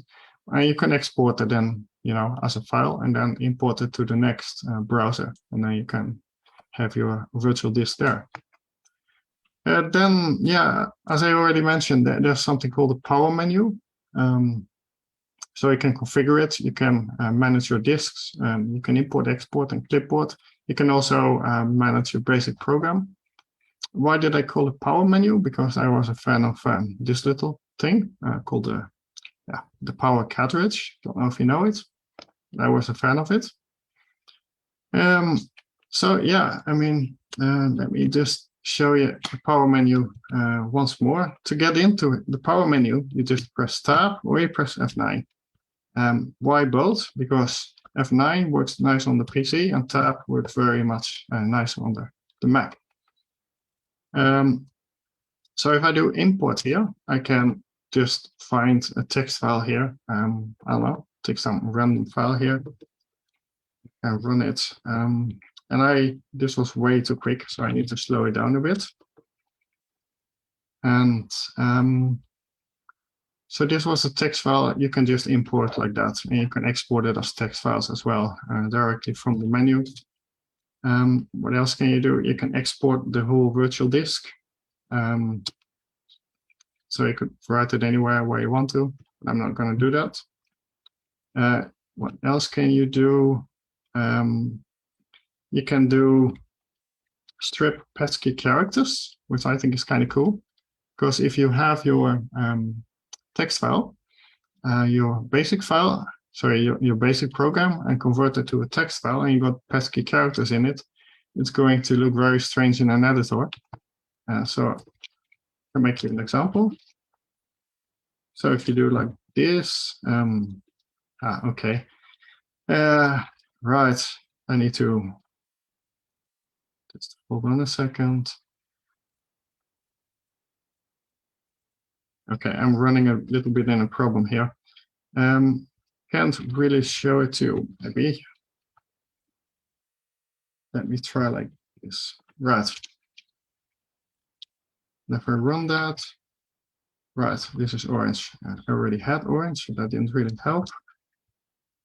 Let's make it another color. Right, this is blue, right? So this very special pesky character is in here. Let me get rid of line 0. And if I do like this, strip the pesky characters, then you see it has replaced it by this character string. And this is much easier if you want to import it, export it to a file and then import it into Vice. So that's one of the things you can do. Also clipboard. So for example, you can paste the program in here. For example, that works like this. Let's see if I can find right, my editor. Right, so this is a program here. Need to go back into here, just paste it, ready, and now it's here. So that's kind of easy. Right, what more can we do here? We have the settings. So for example, you can say, I want to zoom out or zoom in, whatever size you want to have. I want to have side borders, I don't, that type of thing. You can enable the extended commands just when you go into the program directly, or you want to have it explicitly. I sometimes have it explicitly because I just want to be feeling like I'm really on the Commodore 64, but sometimes I do some extra stuff and then I have it on startup. Let me show you another thing. Maybe, I don't know what the time is, but there is in the extended part, by the way, there's also the dir command. Let me show you an extended little program here that I want to show to you. Yeah, let's just run the mini clock. Right. No, that was wrong. I actually meant to run the clock. Okay, so this is a little clock program. And if I do like this, you see you're in high-res mode. So you can't really see what you're typing. This is probably syntax error here. So you need to do a whole bunch of pokes to get out of here. I thought this was a little bit cumbersome. So I introduced a command called panic. So you just type panic and then you're back into text mode, and then you can read stuff again. So that is also a setting, exit mode, stay in current graphics mode, or return to text mode. So if I put that one in there, I call the option auto panic. So now if I just break the program, it goes to text mode automatically. Okay, let's see. So the VIC can fully be addressed using pokes. I already mentioned that, but I mean, it does do all of those nifty things the VIC does. I mean, you can have the normal text mode, you can have the custom characters, you can high-res multicolor, all of the multicolor modes are there. You can do the sprites, you can have the sprites stretched here, as you can see. And you have all of the color registers, so it's really like on the VIC chip. So it's no cheating. You cannot have more than 2 colors in a color cell unless you're in multicolor mode. Okay, so there's a few things it can't do. I mean, it doesn't support all the browsers like Internet Explorer. I don't think I will do that. I mean, everyone is using more or less a modern browser now. It doesn't do machine code. I don't think I will do that either, because then I will just make something that looks like Vice. And yeah, that one is already really nice. So that doesn't need another one, I think. The VIC timings and the rasters, it doesn't do that, because in BASIC, the timings would be really, really tricky to get them. How would you do that? You would need to run really, really fast. And it doesn't really run natively on your machine. I mean, it's in a web page, as you can see. But I am working on a version that's an Atom application, which more or less looks like it's a native application running on your computer. And the reason why I'm doing that is I like to create a little SD card where my Raspberry Pi 400 boots up directly in Commodore Basic. That is one of the things I'm going to try. But there's lots of stuff left to try and do. It's not really a finished project in a way. You can do quite a lot, but it's missing things like sprite collisions. You can't really remove the border yet with pokes. There's some other things with the sprites. I mean, you can't really show them behind the graphics. Right, you can't export the PGM files yet. So all of these things I'm going to do in the next month, I think. Well, if there's time, of course. Time is always the thing. The upper and the lowercase and for the pesky font it isn't there yet. But one of the big things, the really big thing, next thing would be the SID chip to emulate that one. I haven't really decided on it yet because it's such a famous chip. It would be kind of hard to emulate it very accurately in JavaScript. Well, at least for me, it would be a bit of a challenge. So but it's planned anyway. So yeah, I mean, what's the point of this? What can you do with it? I mean, you can explore Commodore 64 basic programming from the browser. And if you have a Commodore 64, of course, you don't need that. If you have an emulator, maybe you don't need this. But maybe this can have some, you can go to a friend and just go to the web page and say, look, Commodore 64, this is how you programmed.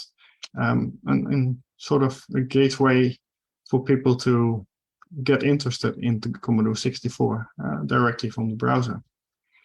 You can create some basic games there. I mean, it does have the turbo mode, so it can do quite a lot. On the right hand, you see a little game I'm working on.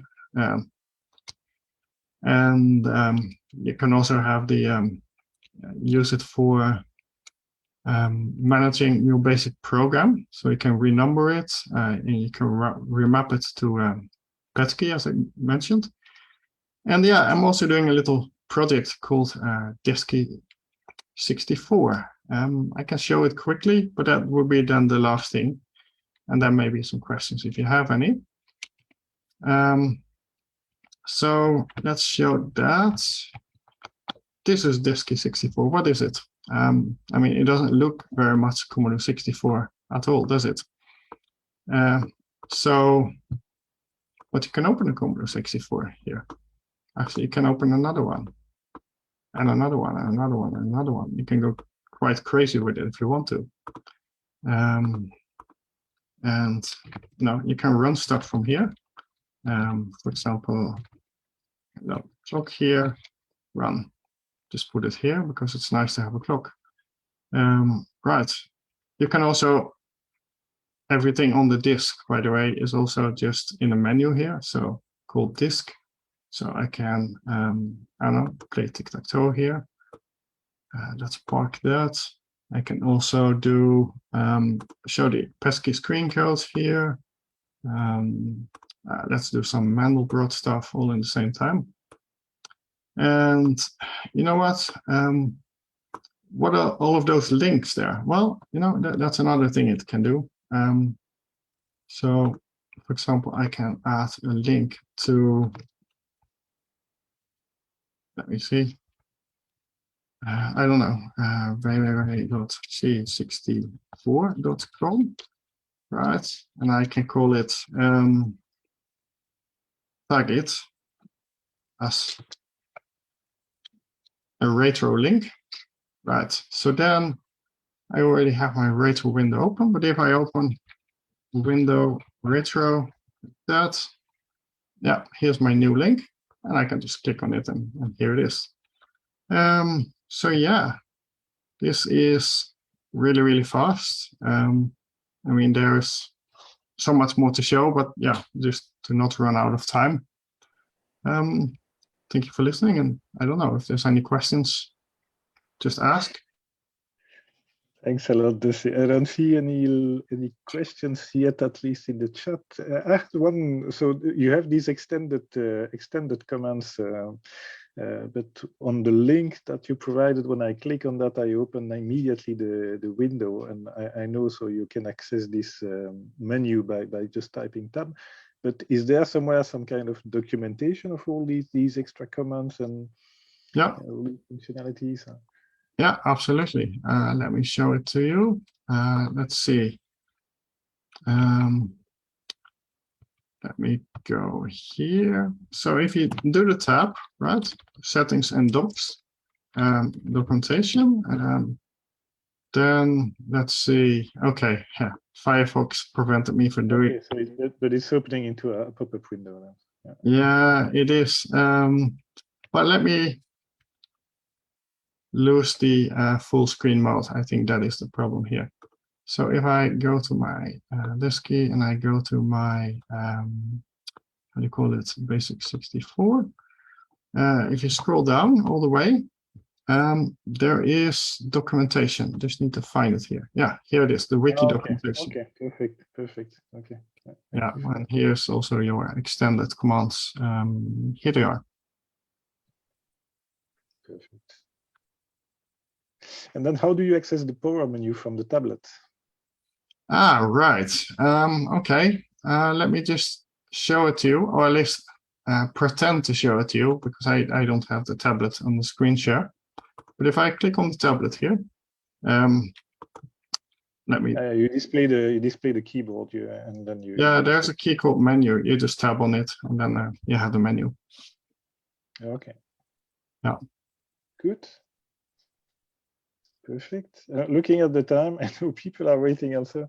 I don't see more questions from the chat. If there are no more questions now, maybe people can post them in the chat.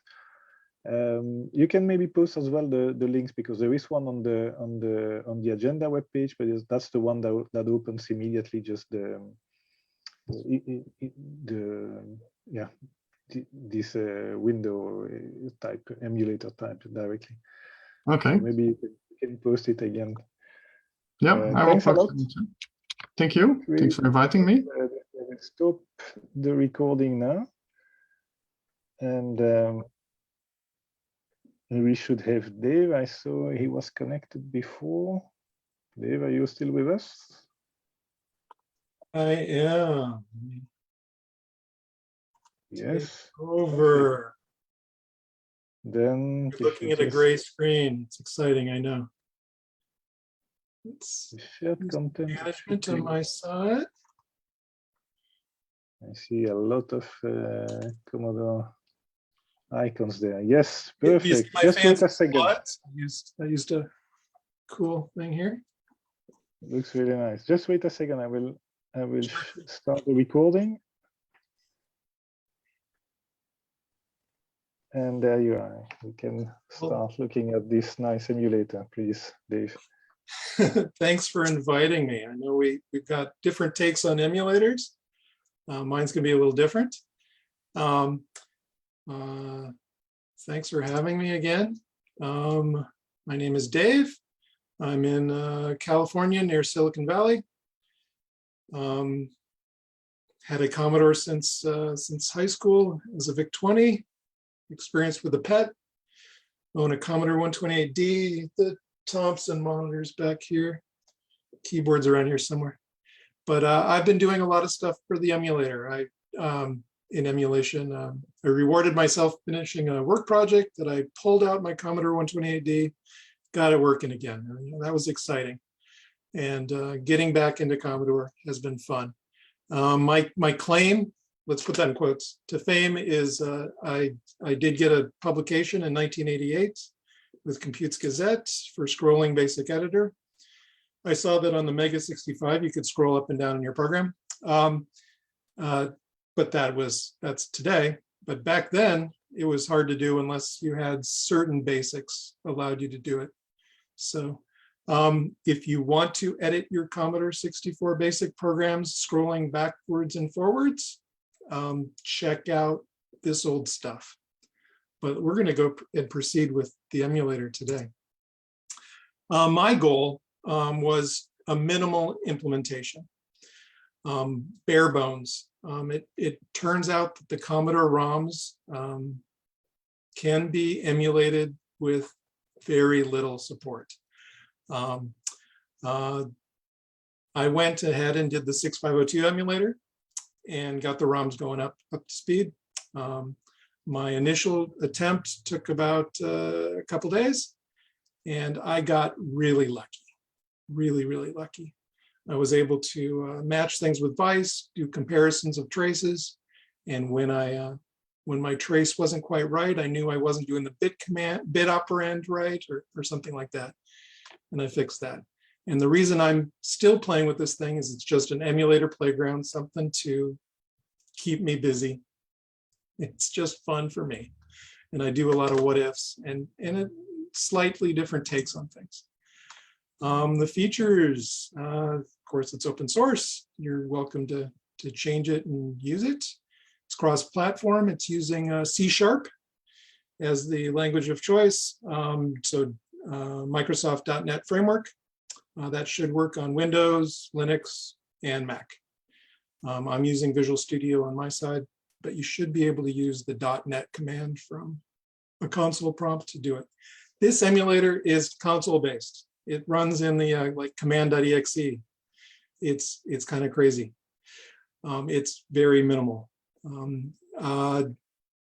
It's doing the DMA host accelerated file access when it captures the intent to load a program. It does it for it, and it returns and doesn't really run the 6502 for that. It substitutes it for it, and that works on the and we'll get into that in a little bit.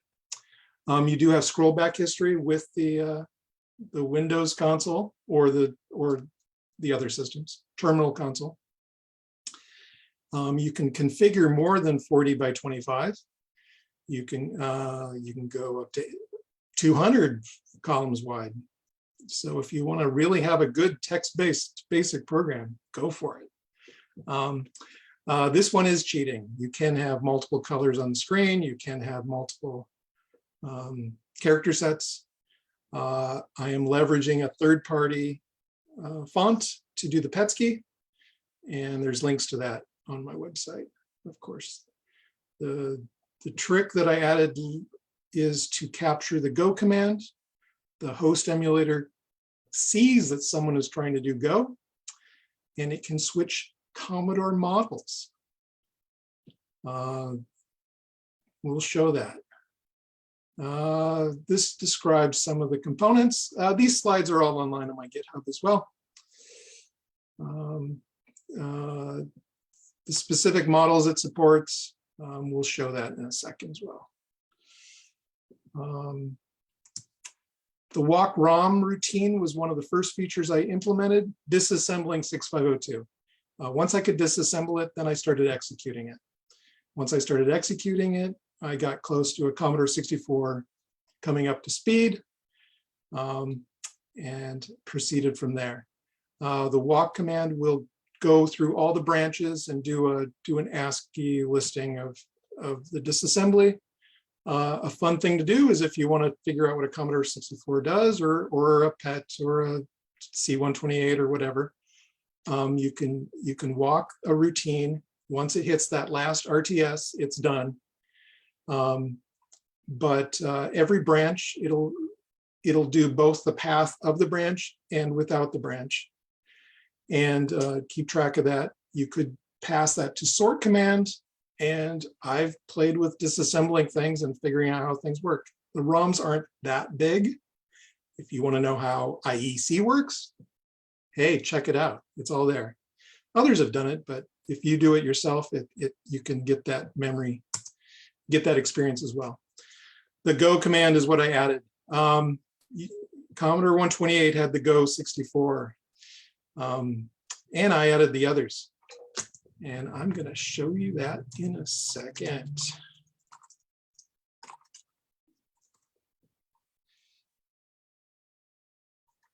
By the way, this was hosted all inside the emulator, but you probably figured that out.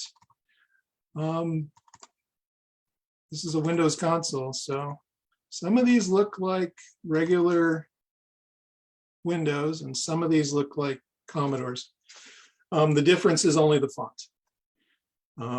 Inside a command window, you can change the layout of the number. This is standard Windows stuff. You can do it on other systems as well. Here's your physical screen, 40 by 25. Your buffer size, you can go up higher if you want and have a scroll back. And in the font, this one is actually using this thing from Style Pro, C64 Pro Mono. And that is how I cheat and display the font. Now, in addition to being able to launch these all separately, you can, I'll go back to the slides.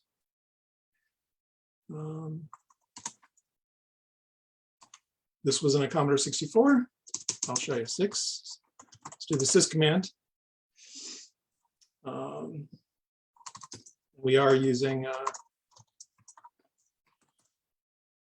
got the full support.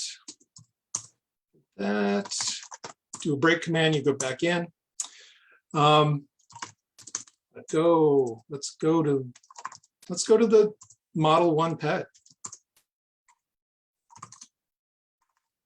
You can have 8K RAM.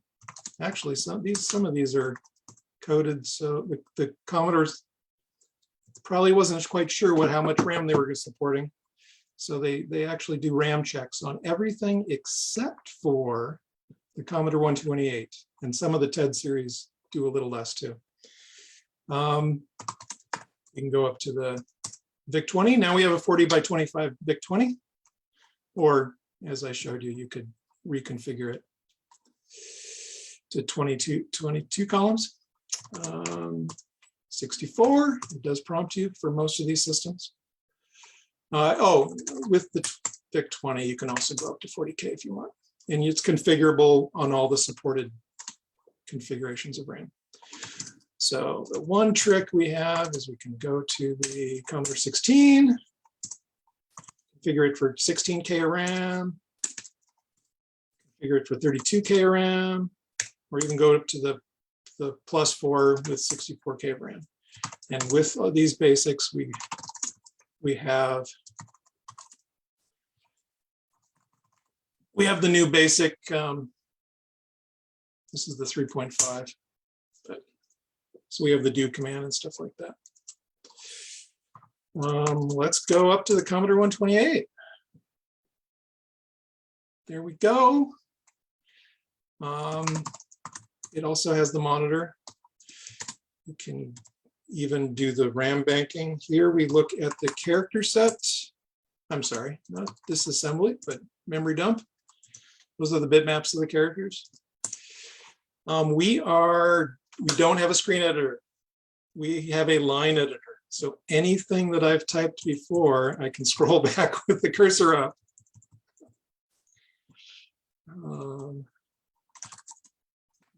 I can access my fun stuff there. There we go. Let's look at a big screen.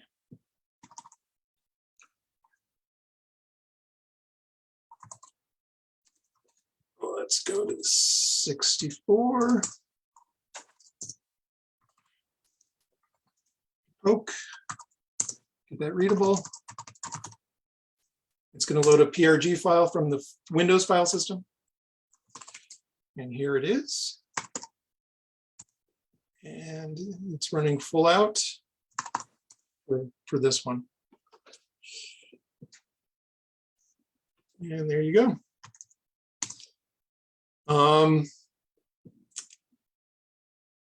For more software and more emulators, I have a C emulator. I've done an LCD emulator with a USB keyboard on the STM32F429 Discovery board. Teensy with SD support for D64 as well, and a browser version for TypeScript. Most of those are Commodore 6. They're all Commodore 64 only. But I suspect that I will be adding more support for more ROMs in the future. Let's go ahead and open it up to questions. I don't see any questions in the chat for the moment. I have one actually. How do you? So you access directly you said the file system from there? You need some kind of. This doesn't have any virtual disks. It doesn't have a directory, so it's just if we do the load command, like I can load my machine code. I can even do paths. I've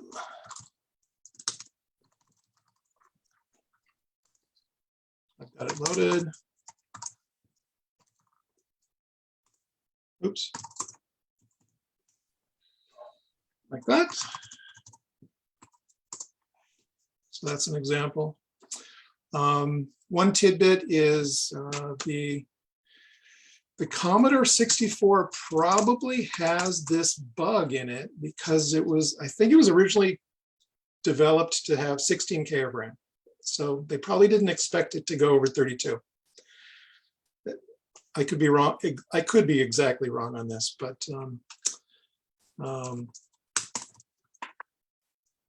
so they didn't. They used it as a signed int. If you look at the Commodore 128, got 2 banks of RAM, so it's showing 2 sets of numbers there. This is good for just playing around with basic, but as well machine code that is text-based. There's no VIC emulation. The pokes are limited to like reverse and the quote mode and insert mode. And but then if you're writing your own, if you're writing a program there, then you just save it to the disk. There is no tokenizing process in the background, or how does that yeah, it just does a DMA dump of the memory that's requested in the ROM routine to which bytes to save, and it just does an image of it to the disk. The PRG format that is supported by Vice is rudimentary. It's just maybe the first 2 bytes are the load address, but other than that, it's just a binary image. So that would be compatible with other systems in that way. If anyone has a need for D64 support, I do have code up on my GitHub showing that as well for a C version of the Commodore 64 emulator that is rudimentarily similar to this. I'm looking for a new name for this. I don't have a great name for this project. I go straight to the code. So stupid emulator comes to mind, but maybe there's something sweeter than that. Okay. So there's something, I see more questions. What OS does it run on? So we know Windows, I guess. Since it's .NET framework, I've run it on a Chromebook in the Linux environment. I haven't tried the fonts in that regard, so I'm using it more as the text space, right? And it should run on the Mac, though I haven't tried that. But .NET is cross-platform, so it runs with either .NET Framework or .NET Core, either one. Okay, thank you. I read the next one. Did you partially emulate other chips in order to boot the ROMs, or did you patch the ROMs to avoid needing the other chips? I didn't patch the ROMs at all, other than capturing when the instruction pointer gets to a certain point, it might decide to, hey, you're trying to do this, I'm going to do this instead and just return, like the load command. For some machines, I simply return 255 for any IO space. For some, I return 0. For some, I did have to implement sub-hardware. The Commodore 128 was one of the most difficult. I did have to implement a VDC. It's actually emulated. It's just in the background. It doesn't display anything, but it is doing the VDC registers. You know how that chip only allows you can read and write. You can set the register address and you can read and write from those registers to access the 16K or 64K, depending on which model you have. That was required to get the Commodore 128 up. I had a similar bug of it coming up in the monitor and had to implement the state so it's in a certain, so the IO returns a certain state. I did have to do MMU support for both the 64, or memory mapping, or MMU or PLA type stuff. For the 64, the TED series, and the Commodore 128. They're all different.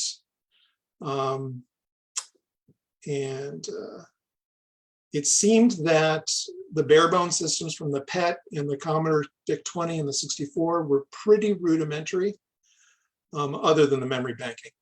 I originally had it implemented without the memory banking. It's not a requirement for the ROMs. As well as you can,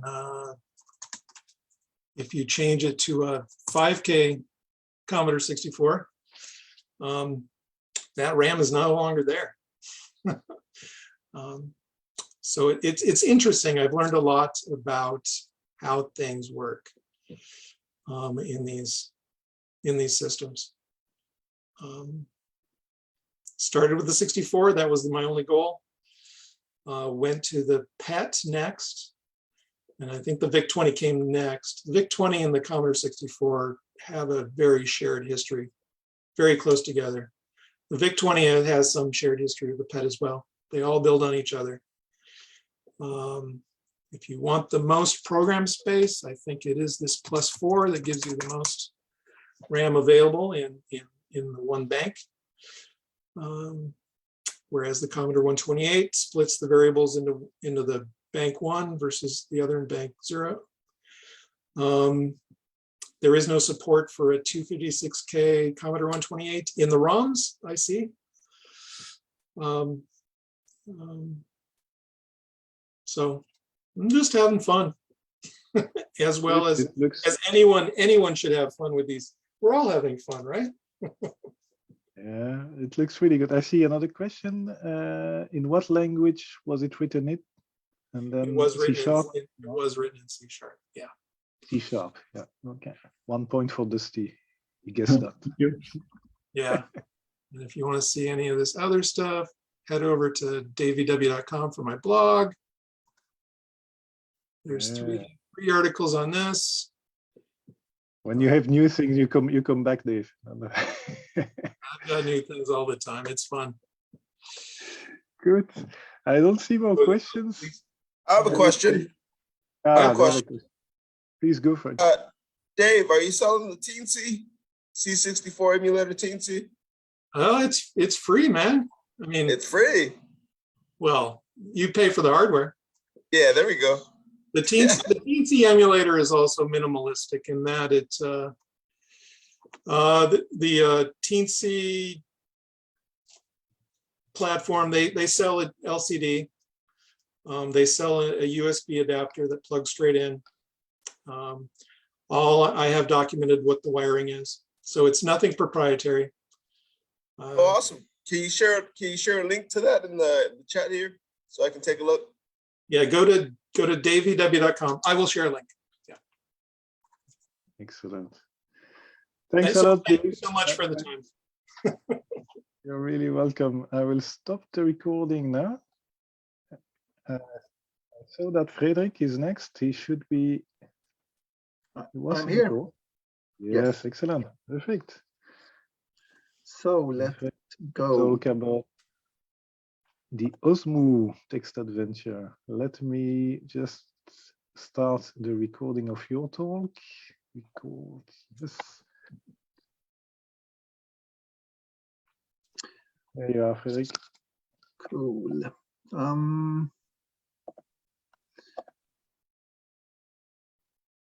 So I'll try to do this as a presentation. Can everyone hear me?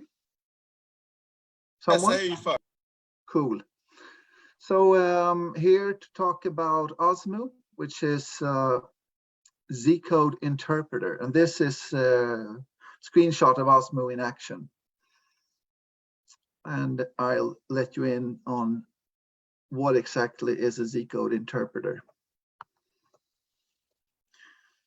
So I get this thumbnail. Guess you get it too as well. Yeah. Okay. So Ozmoo, the name comes from a spell in the Infocom game Enchanter, and the spell is used to survive unnatural death. We thought that was fitting for an interpreter which may in some small way help text adventures survive. And it's a multi-platform Z-code interpreter. And we started with this project in 2018 after about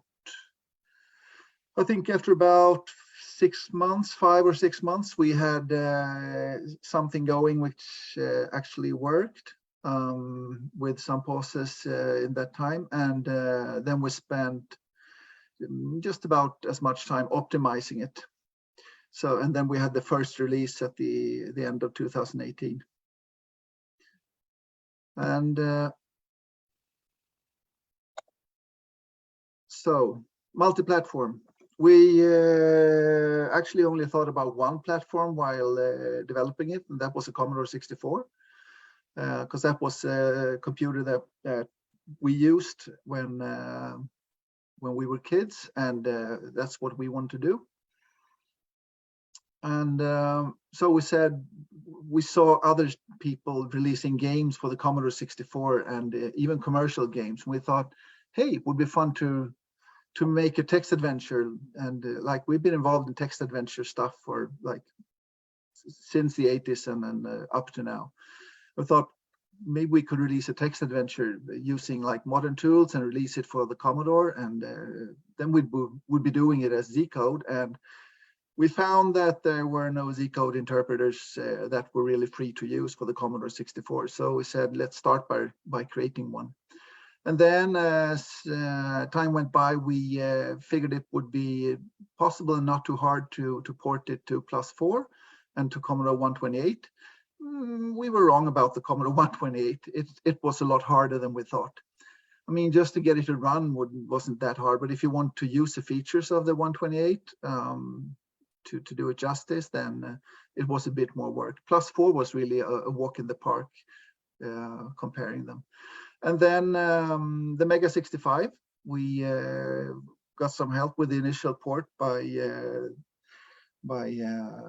Gardner, Stephen Gardner, who's the founder of the Mega 65 project, I think, and like the main driving force behind it. And he did an initial port using our source in a day or so, and then we've been refining that and adding stuff to it. Then there's also, and these are all in the same code base that we maintain. And then there's also a port to Acorn BBC computers, which a guy called Steve Flintham has done, which is pretty awesome. Acorn BBC are quite extensible. You can add different kinds of RAM and co-processors and whatnot, and he supports pretty much everything. So that's a cool project too. So the Z machine, it was designed in 1979 by Mark Blank and Joel Beres, who went on to found Infocom. They had written a game on a mainframe at MIT called Zork, sometimes called Dungeon and sometimes Zork. They altered it, and they thought this would be nice to get. Maybe we could sell this to home users, but they don't have mainframe computers. They are starting to get 8-bit computers. By this time, they saw that the Apple II was selling well, and the Commodore PET, and there were others. But it wasn't clear which platform would win. It wasn't clear at all. It was just coming more and more platforms. So they said, if we're going to sell something on this market, we're going to have to make it easy to port the games to, or the game. They were really aiming to release Zork. That's what they were doing initially. And we have to make it easy to port it to different computers. So they designed a virtual machine called the Z machine, which is an imaginary computer, much like the Java virtual machine, the JVM. So you write a program for this machine. You'll never run it on the actual machine because it doesn't exist. And but you can write an emulator for this machine for many different platforms. And that's what the Z machine is. With the specification they had, they could pay an external programmer like 1 month of pay, and something like that to get a new emulator for a new platform, which was pretty awesome.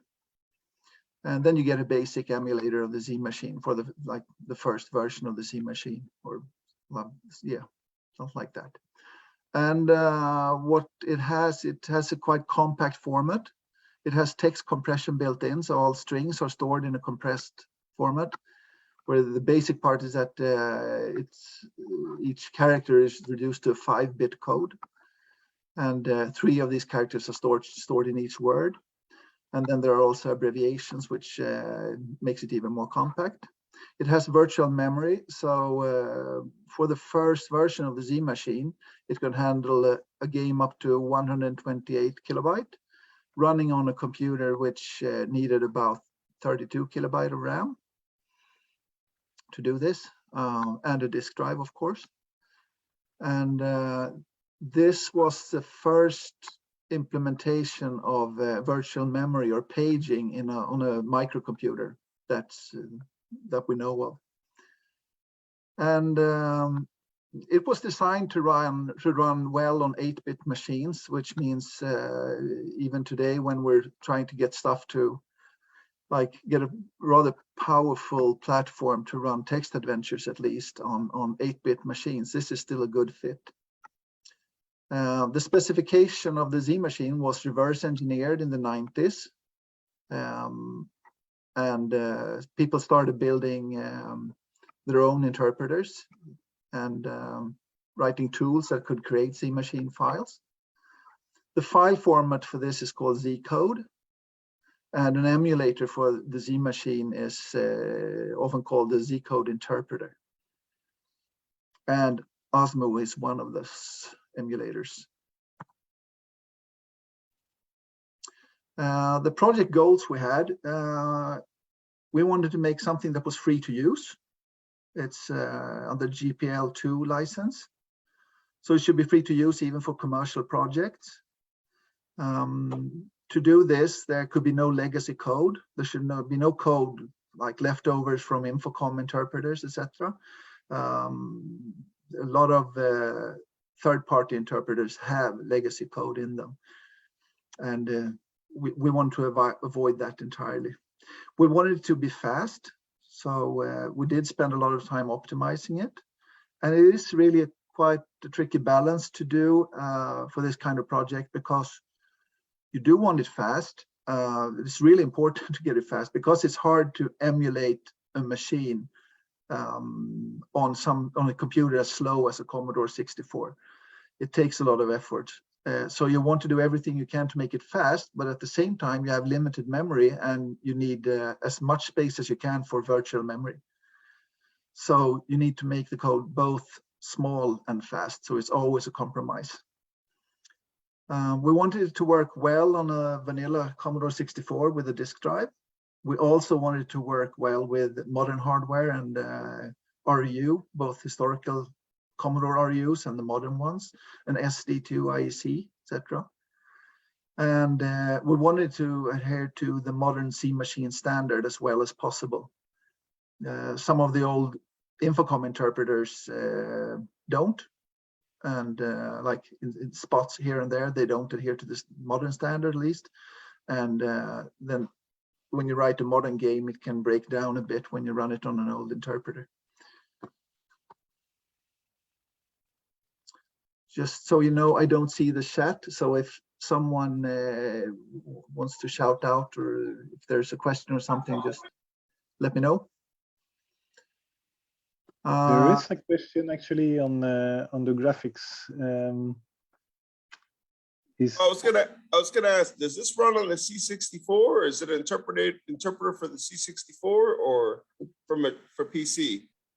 This is an interpreter that runs on a Commodore 64 or a Commodore 128 or a Plus4 or a Mega 65. That's awesome. Thank you. That's all I wanted to know. Thank you. Yeah. So the actual program that you download, if you go to our repository and download it, that's a program for Windows or Mac or Linux. Runs on all of them, and you use it to build a disk image, which you then feed into a real Commodore 64 or a Commodore 64 emulator, and the actual code runs there.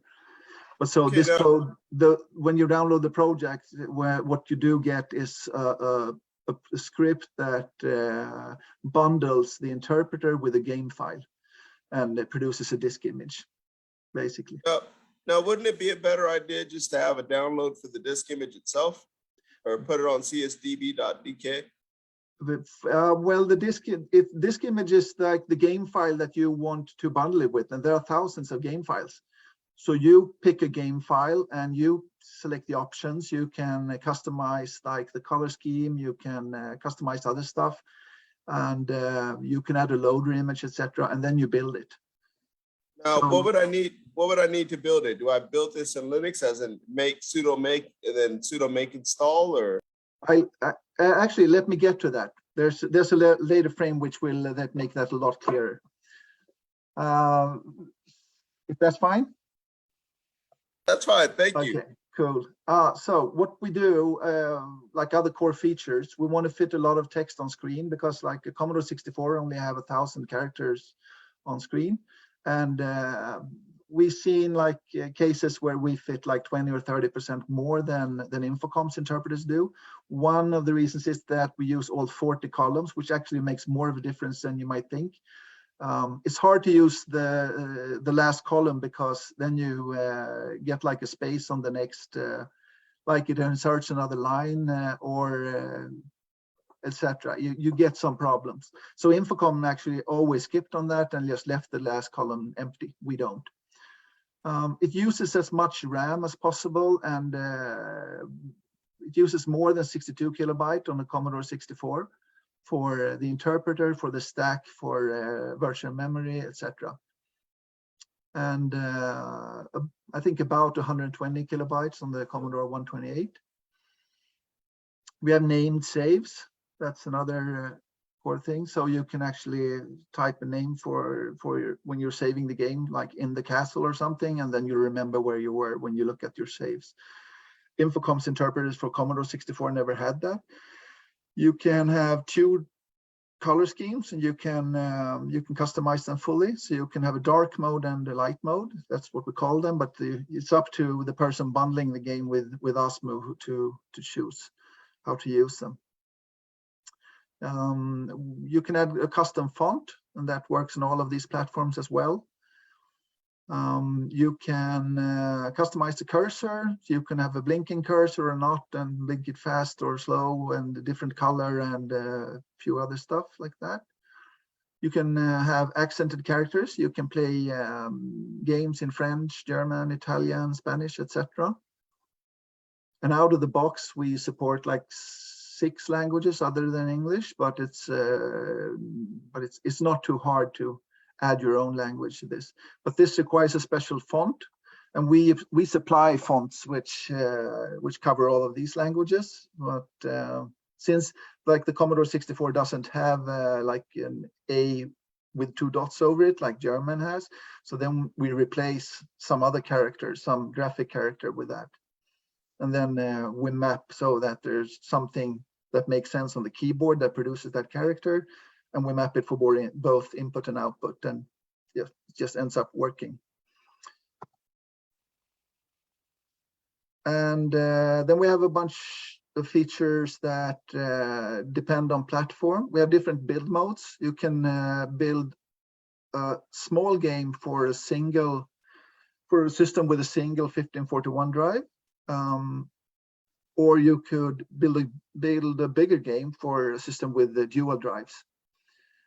Since it uses virtual memory, if you have a really big game, if you have a game of like 250 kilobyte or something, it will need to access different parts of the game data as you play. And if you have a single drive, you would need to swap the disk a lot. Like that could be a lot, could be several times just to do one turn. So you need a dual disk drive, and it will distribute the data so that everything is accessible at all times to the computer. You can do that. You can use the 1571 drive for Commodore 128 using both sides. You can fit a bit of game. You can use a 1581 drive, or of course you can do all of this with just disk images. It produces disk images, and it's up to you if you put them on an SD2 IEC memory card, or if you play in an emulator, or if you copy it to a real disk. It works in either case. You can produce a game which it's held in a single file. That can be done on the Commodore 64 and a +4. To do this, the game has to be quite small, and save and restore still requires a disk drive. So it's not fully like tape compatible. But you can put that single file on a tape, and a person who only has a tape drive can load it and play the game, which is still pretty cool. It does support an RU, so if you have an RU for the 64 or 128, it can cache all game data into the RU, and there won't be any pauses to load from the disk drive while playing. If you want to, it will ask you if you want to do it. And it supports Hyper RAM for the Mega 65, which is like much like a big RU. It's 8 megabytes of RAM, which you can access pretty quickly on the Mega 65. And we're using some of that to cache the game data. We're using CPU speed up on the Commodore 128 if you run in 80 column mode, which is up to you. If you start the game on the 80 column screen, it will run there. And if you start it on the 40 column screen, it will run there. If you run on the 80 column screen, it will switch to 2 megahertz. If you run on the 40 column screen, it will switch to 2 megahertz while the raster line is in the border, which is effectively making it like about 1.3 megahertz machine. The +4 does that automatically. It runs at like almost 0.8 megahertz, and then something like 0.8 megahertz, and then it doubles that while in the border. And for Mega 65, we're running at 40.5 megahertz, because that's what you can do there. It supports 80 column screen for the 128 and for the Mega 65. It supports a loader screen showing a graphic image while loading the game for the Commodore 64 and +4.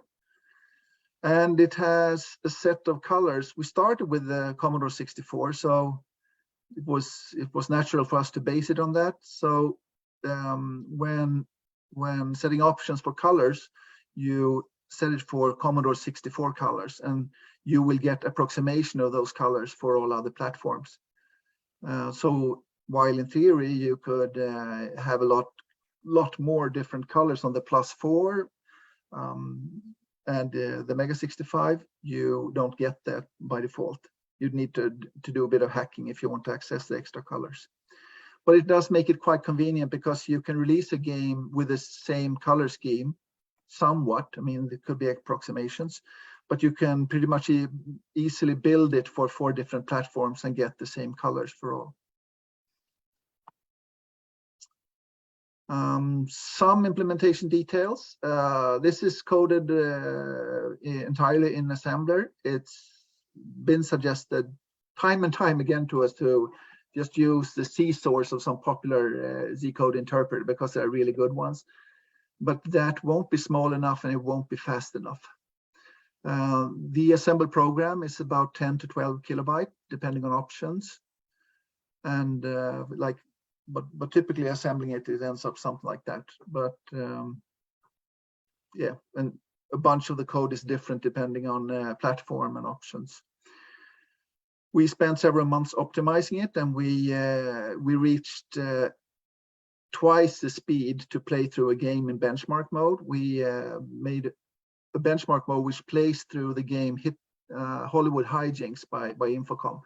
And when we started, it could play through it in 30 minutes on Vice with the realistic drive emulation. And when we felt like we were done with the first round of optimization and ready to release the first version of the interpreter, it was down to 15 minutes. Now with an RDU, it's about 10 minutes on a Commodore 64 to play through the game in 450 moves. On the Commodore 64, we typically reach around 2,000 operations per second in the Z machine, which we think is pretty good. And about I'd say almost twice that on the Commodore 128 in 2 megahertz mode. We use ACMA cross assembler, which I think is really good, and it works flawlessly across all these platforms. It has perfect support for the Mega 65 processor even. We have a build script in Ruby, which is, I don't know, maybe 2,500 lines or something, and it does pretty complex things in building these disk images, which was really too hard to do in like a normal make script. We use Exomizer for compression. So we store the interpreter together with as much data as possible from the story file, well, the game file, into one file. So when you load it up, you get your memory filled with,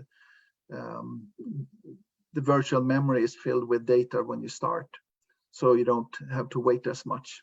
Because typically you have, a lot of people have a fast loader that kicks in when loading a file, but then you don't have a fast loader when reading raw disk sectors, because that's how we need to store it on most of the platforms.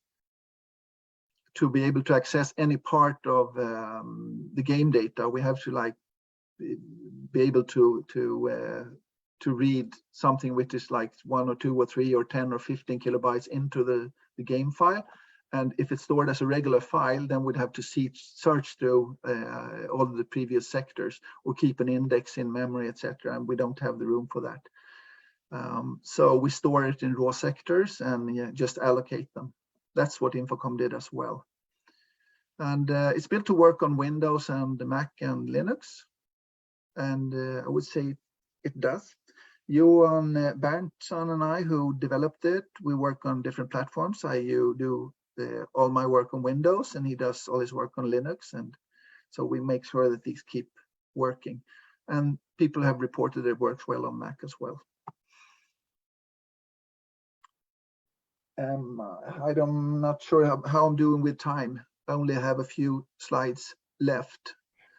We are really bad with time, so. Okay, but I think it's just this and one more slide. So Ozmoo Online, that's a place where you can go if you don't want to install it, if you don't want to go through the hassle of installing it and the dependencies and all. So then you just go to Ozmoo Online. There's a link there, but if you Google Ozmoo, you find it. No problem. It's among the top links you should see there. It has most of the features. There's just a few missing. You get your own file areas. You can upload files. You can upload, download. You can build new disk images, etc. There are some hundreds of users of this. And it comes preloaded with Infocom games and Pune-Inform games. Pune-Inform is a modern library, which Johan and I also designed to write text adventures for Z-code format. And they are meant to be small and fast enough to run on 8-bit platforms. And you can upload your own game files that you get from other sources that you built yourself or you download from the internet or something. So just that's a link to the homepage, but as I said, you Google it and you find it, I promise. And if you want to follow what's happening, you should follow me on Twitter. Questions? Excellent, thanks, Fredrik.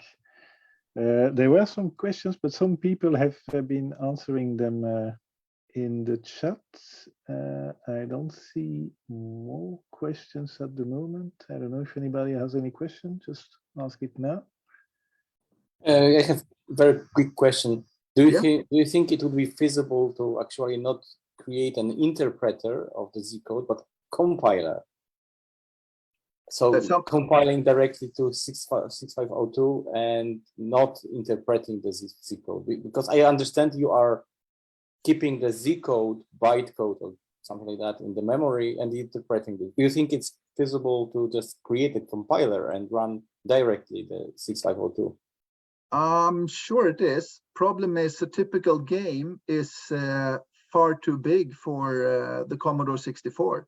So when you write a Z code game, you write it typically today. You probably use a language called Inform, which compiles to Z code, and you don't have to care about the target platform. You don't have to know that the target not much anyway. You don't have to know that whether the target platforms has like 32K of RAM or 64K or 128K or whatever. You can just assume that it will have the parts of the program that it needs when it needs it, when it needs them. If you go to a compiled program, then you need to implement virtual memory outside of that somehow. I think that would be a lot harder. Understood. Yes, I agree. Yeah. Thanks. And the biggest games you can play with this, there are games which approach 500 kilobyte, which run even on the Commodore 64 using this. The formats, the C machine formats, there are versions 1 to 8, and version 6 has extensions for graphics and sound. We don't support that, but we support all other versions. And version 8, which is the biggest version, allows for the biggest games, can support games up to 512 kilobyte. But typically they are more feasible to play on the Mega 65 because it's a much faster computer. And yeah. But it depends on how the game was written. If it's written in a way that's quite efficient, it can work well on even on a Commodore 64, especially with an REU. Good. Thanks. Yeah. Thanks, Mike. I will now stop the recording. And I think that Greg in the call, you were already there at the beginning. Are you still in there? Yep, I'm here. Excellent, perfect. Oh, sorry, I see that there are still comments, but maybe Fredrik, you can look in the chat if there are more questions popping up, and maybe you can answer them from there. Sure thing. Thank you for that. And then Greg, if you just wait a second, I will then start the recording as well. see my screen? So just a second, because instead of I clicked the wrong recording to my computer, I should record to the cloud. There you are. Yes, and I can see your screen. Okay. Okay, hello everyone. My name is Greg Naçu, and I am from Canada. This is my second time speaking to Commodore Users Europe, so thank you for inviting me back. Almost exactly 1 year ago to this date, I gave a demonstration of C64 OS. C64 OS is a project I began in 2017 when I came back to the C64 after some years away. It's taken a few years to get from nothing to something, but the good news is that I'm ramping up for a commercial physical release of C64 OS version 1.0, and that should be available this summer. I'm in the process of a major update to c64os.com, but you can learn more by going there. And I'd love to show you what's new. So we'll start by booting up. Almost everything has been tweaked and improved since last year. The logo has been updated. The booter is now much more modular than before, allowing for more customization of settings, drivers, and components. So we're taken first to the app launcher. I showed this last year, but to recap, it is a desktop-like environment with support for up to 5 configurable desktops. Each can have a backdrop and a hint color, and each can have up to 32 color-coded aliases. So backdrops can be decorative, but they can also be functional. So on this desktop, the background has been designed to help you to visually organize the aliases by type. So aliases can be moved, one at a time, but they can also be moved in groups. So I can, drag. I'm just going to rearrange these. Just kind of cool. So this kind of thing. So I could do this as well. So that's kind of cool. And then using the standard color picker, in addition to being able to change the color of individual aliases like this, you can also change the hint color. So just click on the desktop, and then you can click on these, and you can change the hint color. Now, what if you want to change the backdrop itself? So for that, we can go File, Change Backdrop. Now, the biggest change to C64 OS over the course of the last year has been the addition of several important utilities that begin to realize the flexibility of the system. So the open utility looks a lot like a trimmed down version of the file manager, which I'll show later. But the open utility can be used concurrently with the application. So, I can move this utility around, and the application is still fully functional beneath it. So we have this like vertical split here, so you can choose like how much space you want to devote to each of the two halves. And on the left-hand side here, we have a list of the detected devices. And then below that, we have a list of recently opened files. And we can click on the recents header to flip it into, or to toggle it into favorites mode. So you can customize favorites, and then these become like quick places that you can jump to. Now on the right-hand side of this, we have the list of files in the current directory. And just like in the file manager, we can click the column headers to sort by these various criteria. And we can also resize columns, like so. And then we have this path bar above the list of files. The path bar shows kind of a visual, gives you a visual indication of where you are in the file system, and also lets you navigate up the tree. So now I'll navigate back down. And now let's say I want to change the backdrop. So I'll say I'll pick this one, hit select. And we can window shade the utility to get it out of the way really quickly. And then you can see what backdrop you've just picked. So let's say now I want to pick maybe this one. Okay, so that's kind of cool. Now, you note that as I pick these files, the list of recents is being updated over here. So that's convenient because, you know, even if I navigate away to some other directory or even to another device, if I want to go back to, say, that split panels one that I had originally, I can see it in the list of favorites, and I just click it, and I'm taken right back to the directory where that is, and it selects that file. I can hit select, and now I'll just close this utility. And I'm right back to where I was before. So next, I'm going to use the app launcher to launch into the test ground application. So I use test ground to try out new features and new user interface controls.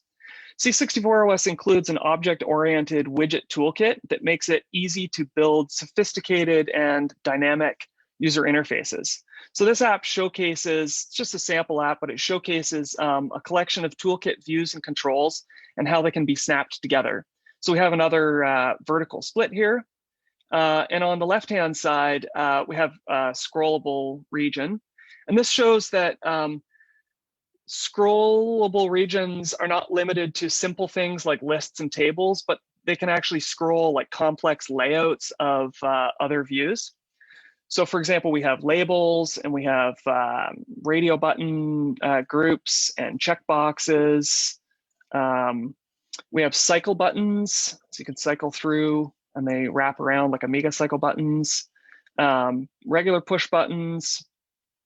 And then we also have text fields now. Text fields weren't available last year. So I'll just make this a little bit wider.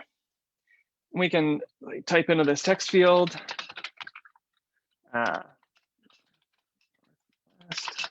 Something like that. So you note that, you know, as I type into the field, that the content is scrolling.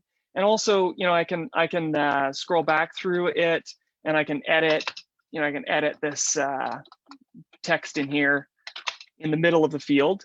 And then, oh, look at that. You know, I accidentally typed the address into the name field. So that's no problem. I can make a selection of text. So I can make selections either with the mouse or I can also use the keyboard. So I'll just select the end of the field. I can hit Commodore X to cut that to the clipboard. And then I'll click into the address field and I can paste that into the address field. Now, additionally, text fields can have content filters and also content remapping. So this age field, for example, it won't take anything except numbers. Now, so what I'm going to do is I'm going to use the utilities menu here, and I'm going to open the calculator. Okay, so now I've got calculator open concurrently with this app. And I'll type in 2022, which is this year, minus, say, 1982, which is the year the Commodore 64 came out. We can see that the C64 is 40 years old.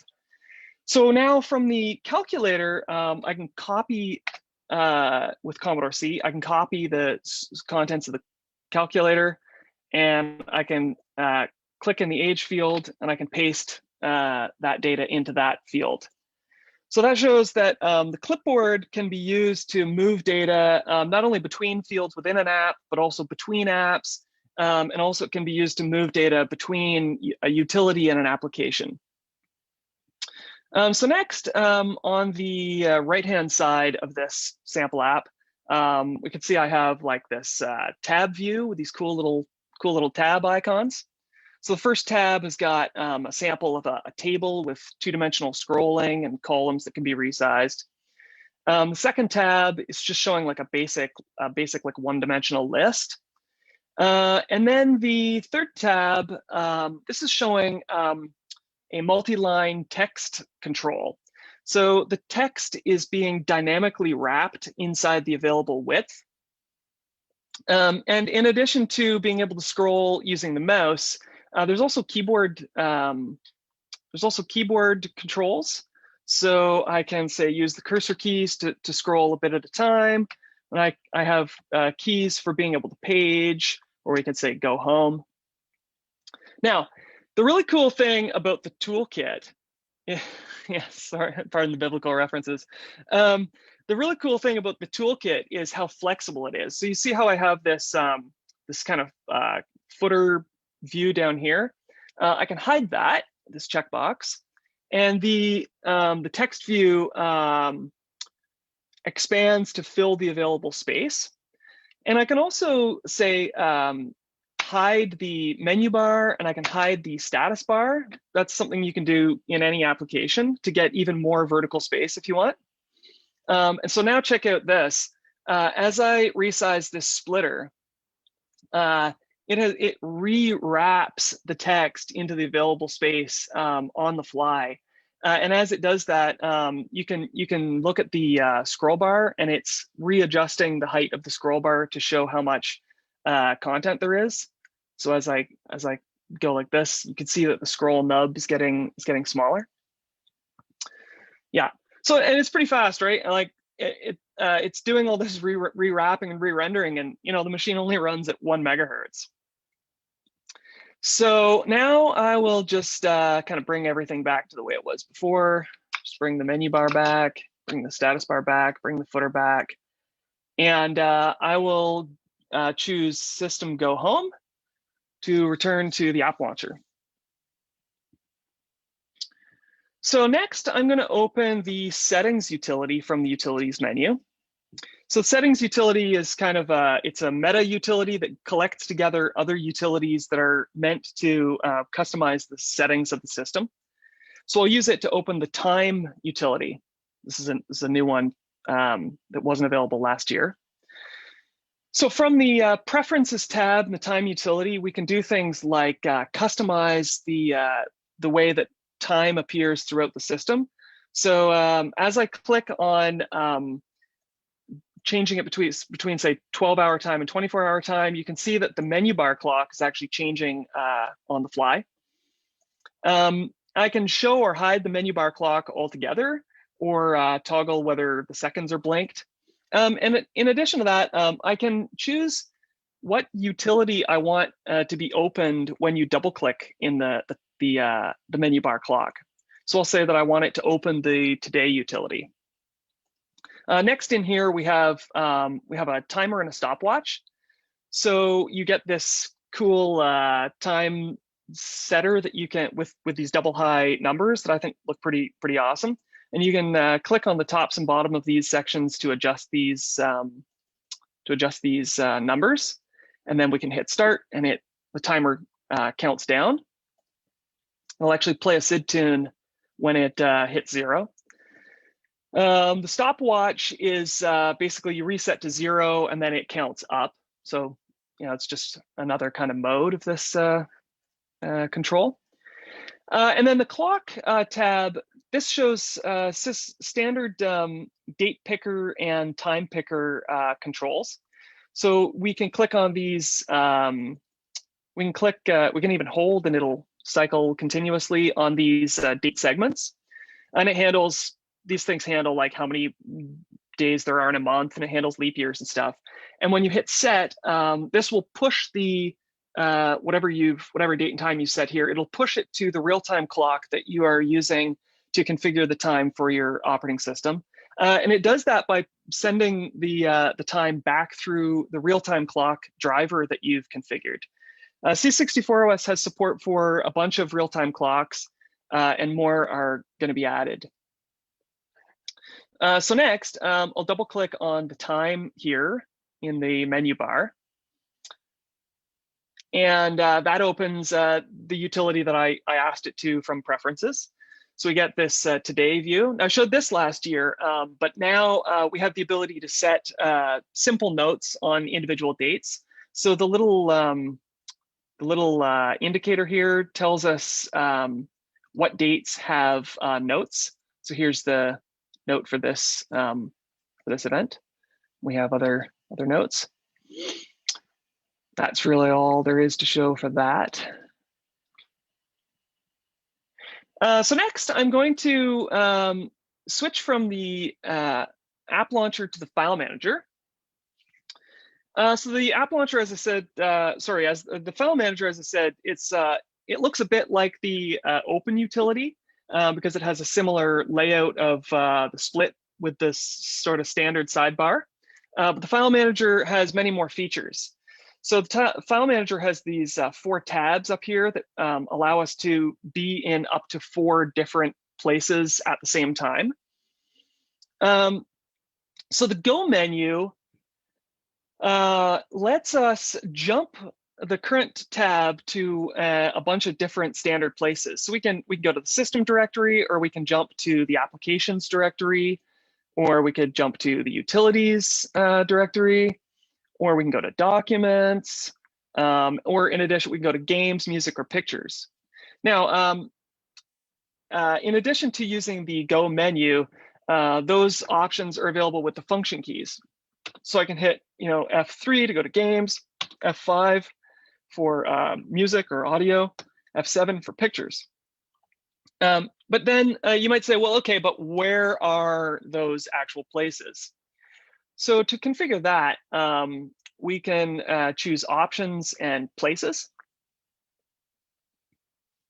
And that opens this panel here. And you get these fields for each of the 4 customizable places. Now you can edit these paths manually, but of course you can also copy and paste places from the file manager. So you can navigate to a place, choose copy place, and paste it into these fields so you don't have to manually manage them. So of course, those are just sort of some standard kind of default places like games and pictures and stuff. But maybe you want to have like a custom favorite. So I'll use the Go menu and I'll say go to my root directory. And I'll scroll down here and I'll go in to say my presentations directory. So if I wanted to have quick access to my presentations directory, I could choose option, add favorite. And then boom, you can see that it's just put this here onto the list of favorites. So the list of favorites is global to the whole operating system. And anything that uses this standard places sidebar will automatically get access to them. So the sidebar is used, for example, in the open and the save utilities, which get opened inside other applications. So you can customize your favorites from File Manager and then get quick access to those favorite places inside other applications. So last year, I showed the sort of basic file management, like doing recursive moving or copying of files and directories using the File Manager. But I actually didn't have the ability to do something simple like rename files. So this year, I'll show you how you can rename files. So I can just pick a file here like this and say file info. And we get this little panel here, and I can immediately just start, editing the file name like that. Hit return to trigger the default button, and I've renamed that file. Now, this utility functions like a floating palette, just like the color picker kind of functions like a floating palette. So does this file info utility. So I can now click on the directory behind, and as I move the selection, it automatically reflects that file in the file picker, in the file info panel, and it shows some other metadata about the file. So I can maybe cursor up to here, and I can also change this file name, hit return, and I've changed that file name. So the next thing that we can now do in the File Manager, finally, is we can open documents and data files. So text files can be opened using the text view utility right from within File Manager. So I've prepared a text for you guys. So I'll just say File Text View.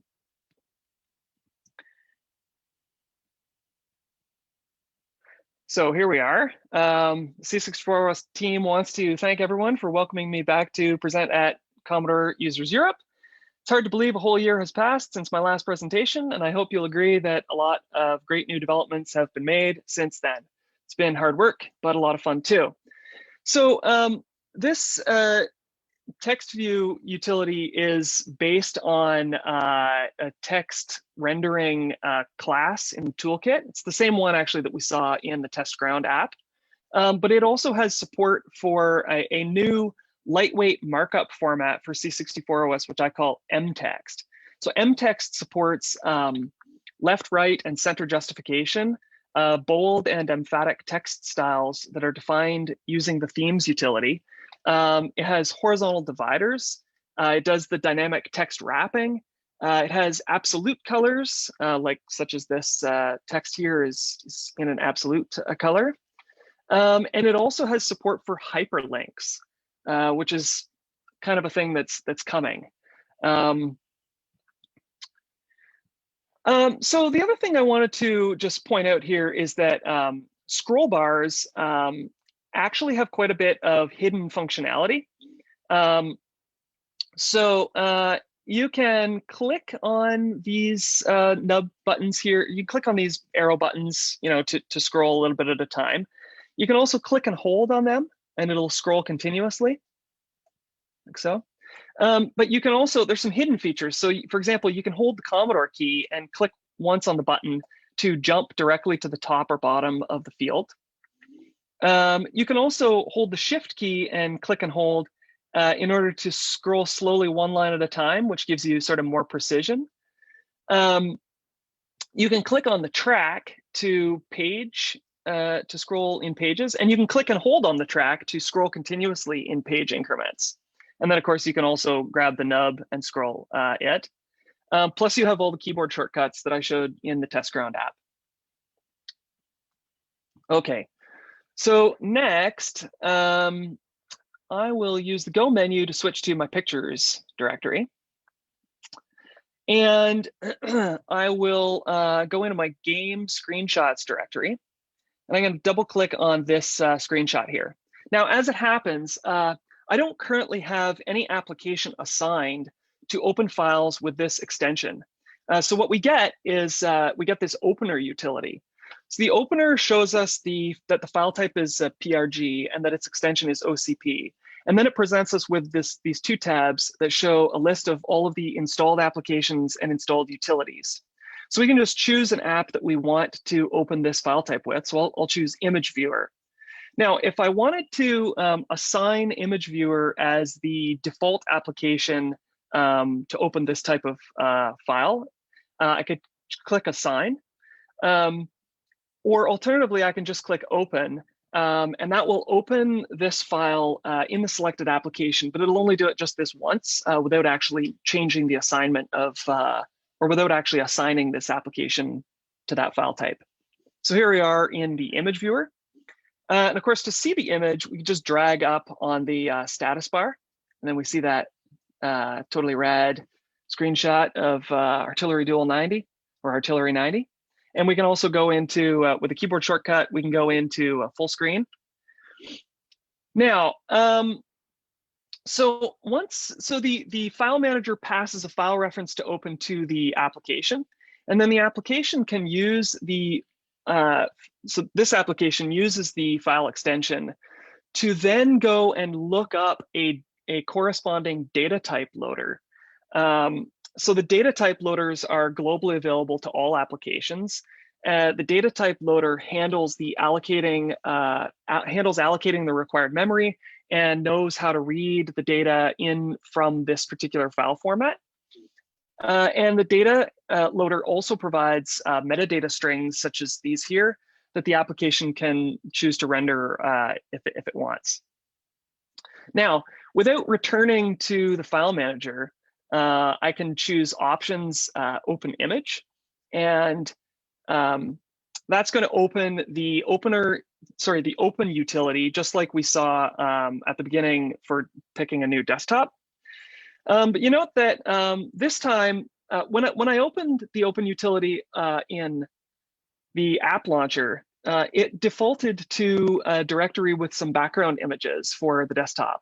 But here it defaults to a completely different place. It's a list of images.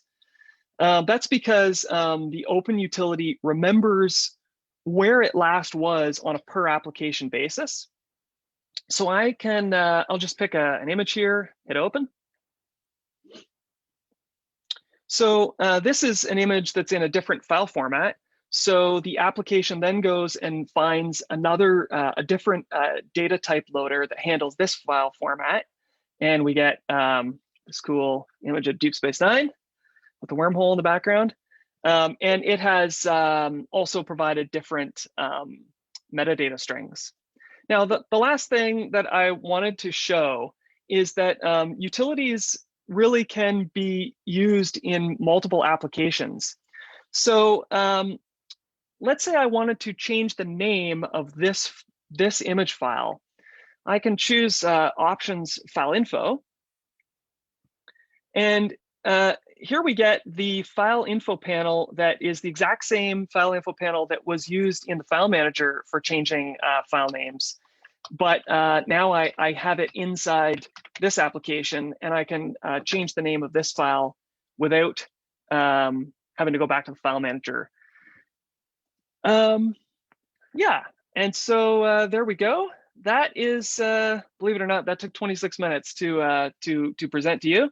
And so I'm going to wrap up my demo there, and I'll just pop back, just go home here, back to the file manager. So you can find out more about this at c64os.com. I am currently working on some pretty big updates to the site that haven't gone live yet, including a complete rewrite of the user's manual that shows like everything in detail of what you can do. But that stuff is going to go live pretty soon as I kind of ramp up towards the release of version 1.0 that's coming this summer. And that's it. If I want to open it up to questions. Yeah, so thanks a lot, Greg. I see there is a first question that was in the text in the chat. Is this running in text mode with custom font? Yes, it is. Yeah. So, but you display graphics, so you have a raster split there. Yeah. So the primary user interface is made on the text, like the text mode. It uses a custom character set. The character set is kind of divided into a few different regions. So there's a segment. It loads a custom character set that's always in memory that that includes some graphical characters for doing like very, very common things like checkboxes and little grippy handles and arrows and stuff. And then there's a segment that's dedicated for utilities and applications to be able to use custom characters. So for example, if I say about this app, you get like, you get this icon here of this application, but this icon is making use of sort of a segment of the character set that's dedicated to custom characters. And then the raster split is, there's a graphics, C64 OS has support for shared libraries. And one of those is a graphics library that introduces a raster split that's built into the OS. So applications can tap into that and basically just they just point at the library, the graphics data and the format. And then you can drag up the splitter, the status bar to get a raster split wherever you want. Nice, really nice. Thanks. I had a question. Yes. Is it based off of Amiga Workbench 3.1? Because I remember Amiga Workbench 3.1 and it had basically the same menu, the options on top, the palette, palette chooser. So that basically what you did with the background and the palette exactly. And so I was just wondering, was it built off of Amiga Workbench? It's not built. Thanks for the question. It's not built off of the Amiga Workbench. I mean, this is written in 100% 6502 specifically for the Commodore 64. But I love operating systems, and I do, I take ideas from here and there to try and do so. So for example, and I have Amigas as well. So for example, you can right click on the menu bar. You can right click or left click. So if you're an Amiga user and you feel really comfortable right clicking on the menu bar to get your menus, you can do that. The raster split thing is a little bit kind of Amiga inspired. Also, I didn't really show it here, but maybe I have the time. In addition to just showing graphics, you can also use the graphical mode below the split for interactive content.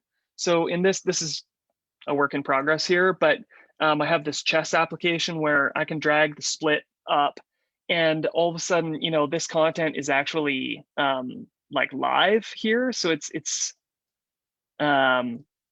you're not just limited to just showing graphics, but you can actually interact with the graphical content as well. So that, it's kind of Amiga-like, but the Amiga has way more hardware to make it, faster and easier. Now I've got another question. Will this work off of Kung Fu Flash and regular BASIC, or do I need REU or something? Yeah, great, good question. So I've tried to keep the hardware requirements as low as possible. It doesn't require an REU. It can use an REU. If you have one, there's all kinds of little things in the system that get accelerated and stuff if you have one available. But the one main requirement is a storage device with native support for subdirectories. And the reason for that is because it's like Amiga Workbench. I mean, the system is quite large, and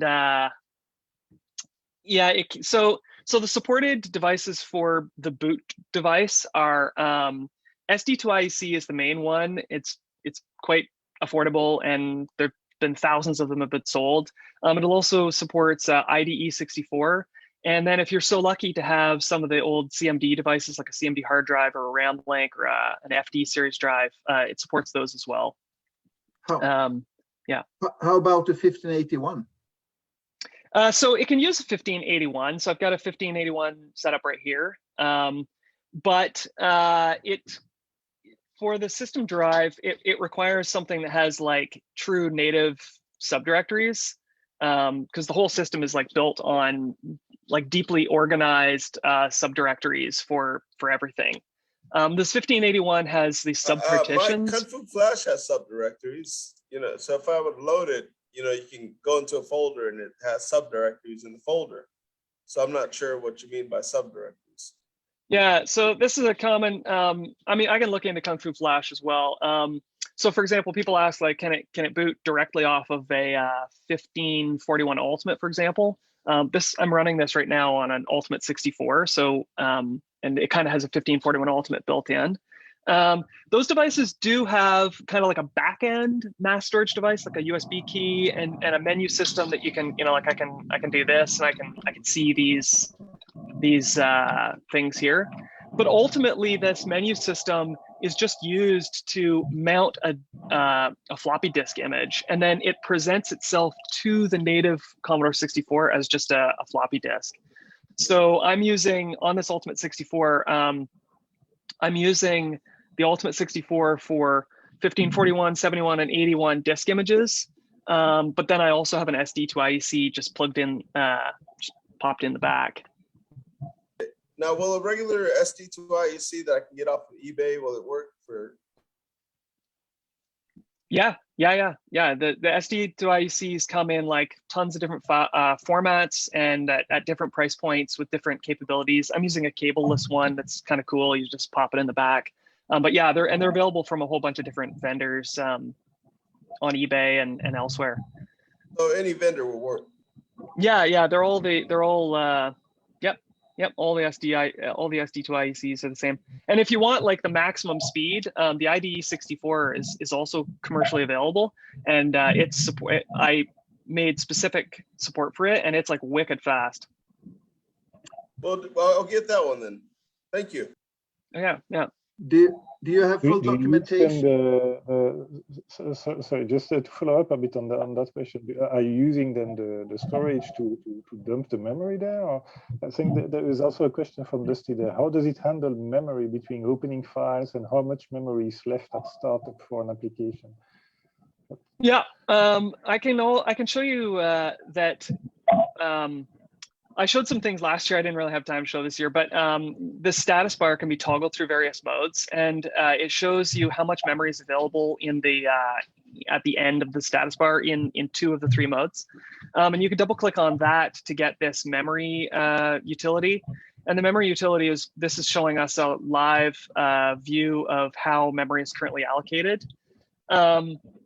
So there's dynamic memory allocation in the operating system, and when you switch from one application to another, the state of the application gets saved to the disk, and then the application gets expunged from memory and a whole new application gets loaded in, but the operating system's kernel stays memory resident. And then there's shared libraries that can get loaded at runtime, and they can be relocated into any available memory. But yeah, so for something that uses like a bitmap, the image viewer, for example, when I opened the open utility and it needs to load in a lot of stuff, and it needs to load in the directory, and who knows how long the directory might be, right? And that requires a lot of memory. At a certain point, the utility is paying attention to how much memory is available.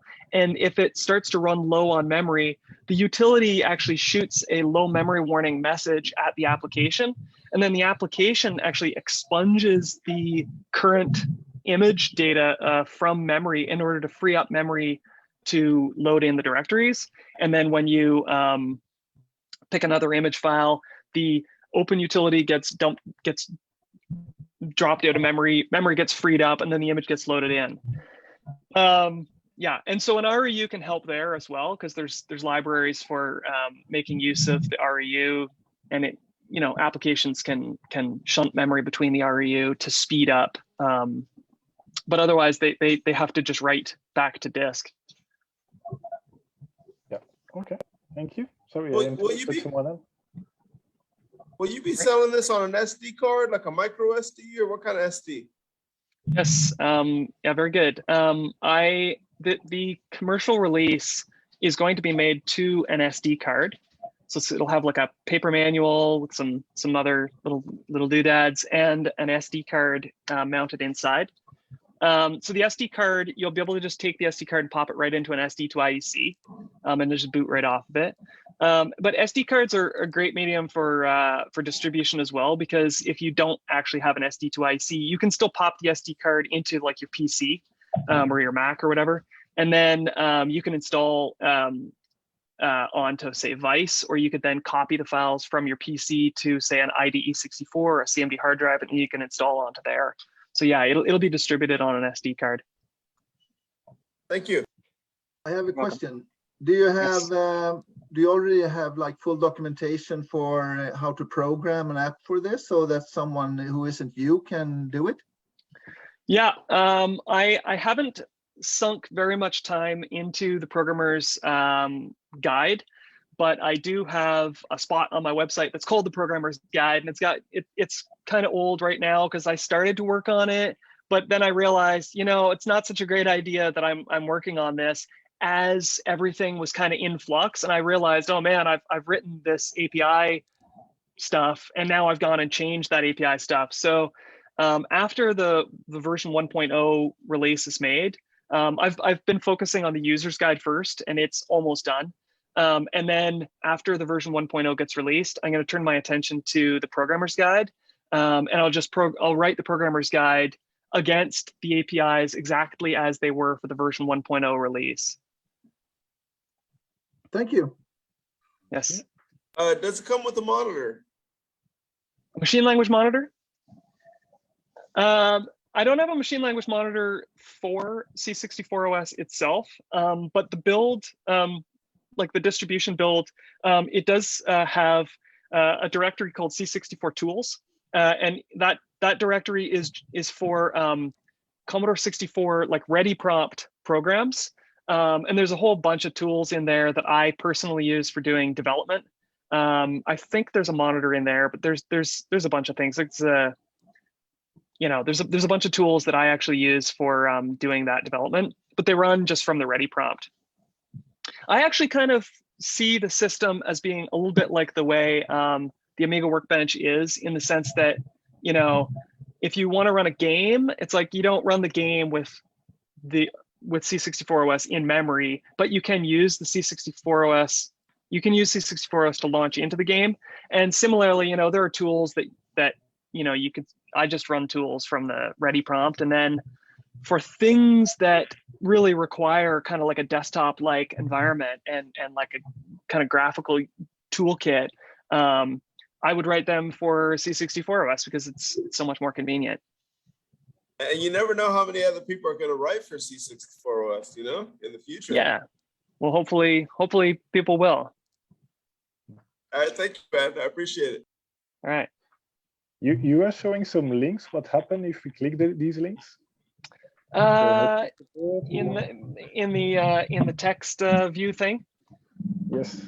Yes. So they don't do anything right now, but they are supported in mtext. So the mtext can embed the link data and wrap text that the link data corresponds to, and then when it renders the text, you don't see the data of the link, but you do see the part that you can click that's colorized as a button. And when you click that, basically what happens is that it calls callback in whatever application is embedding the rendering view. And the application then has to support what happened, like support what to do with the data of the link. So the first thing that it'll be used for is for like documentation. So you could just have a text file that contains a link, and when you click it, it's a reference to a linked text file that's also on disk. So you can navigate between linked document pages. But obviously, it's I don't want to say too much, but it's kind of laying the foundation for some form of text-based web browsing. And do you have any terminal built in, or? Yeah, so actually networking is a major thing that I want to do. And in fact, before I even began the project, I began it because I was thinking, well, I'd really like to write networking apps, but I don't want to just write them from scratch. And so it turned out that I wanted to build this whole system so that I could build networking apps. Like if I wanted to make an email client or something, it's like, I don't want to just write an email client from scratch. So, but then what's happened now is that every time I give a demo to people, everyone says, when can I get my hands on this? And so I've wanted to get C64 OS to the point where it has enough features that make it useful to people. And so, but I could also just keep developing forever. And so I need to sort of draw a point in the sand where I say, okay, this is useful, and I think that people will want to have this. So that point has been drawn prior to me adding the networking support that I want to add. But I would say as soon as version 1 is as soon as I put a bow on version 1 and ship it out the door, I'm gonna be focusing a lot on the networking side of things next. Someone said in the comments, what will be your price for this? I haven't announced a price yet.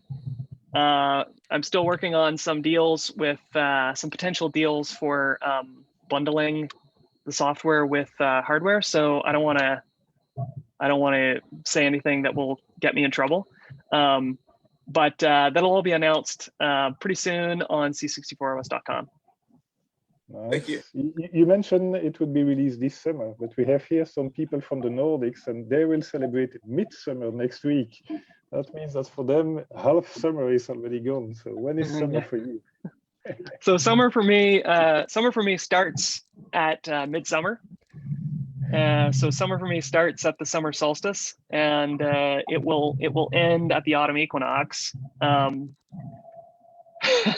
but I'm hoping it's going to be released sometime kind of mid season of summer in Canada. So, you know, again, I've got a lot of things that I still need to get finalized before it's truly ready to ship. So I don't want to be more specific and get myself in trouble, but, you know, sometime within the next probably couple of months, 2 months, probably. Okay. Yeah. I see a suggestion here for web links. How about showing a QR code on screen? Yeah, why not? That's a good suggestion. Yeah, QR code rendering library to high-res to the VIC2's high-res mode would be awesome. Yeah, that'd be cool. Back to the memory, maybe there was, so you showed this this clipboard functionality. Is that the memory is then managed the same way like you explained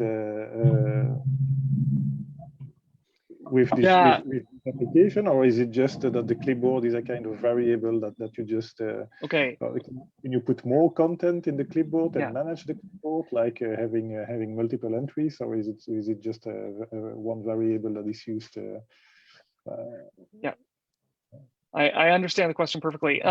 Yeah, so actually, let me just show from the utilities menu. I have a clipboard utility, so we can get a preview of what's on the clipboard. So this is showing the data type is text number. The size is 3 bytes. I got a date. This date's wrong because my SD2IC is not, its RTC is not working, or doesn't have an RTC. And this 40 is the number that I copied from the calculator when I was in the other application, right? So the only thing that actually gets stored in memory is these 2 pieces of metadata. So it stores how much content is on the clipboard and the data type of the clipboard. And the actual content itself here is written to disk. So if we go to the system directory, and we have a clipboard directory, and the data is stored in this 0.d is the data of the 0th clipboard, because there could be support for multiple clipboards in the future. And then 0.t is the type. So when the OS boots up, it reads in the type. So it reads in like the size and type of data. And then applications can then know whether they can accept that type of data and how much data there is. And when they try to paste, there's a whole like clipboard API that reads the data in from the clipboard data file on disk. So yeah, it's tricky because, you know, if you already have, you know, let's say you have 28 kilobytes of text in memory and you're almost out of memory, and then you select half of that and you say, oh, I want to copy that to clipboard. It's like, okay, but you don't have, you know, you can't copy that to some other place in memory because you just don't have that place in memory. So the clipboard API streams the selection out to the clipboard data file.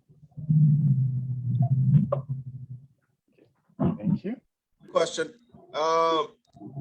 Shucks, I forgot my question. Is there anybody else with a question?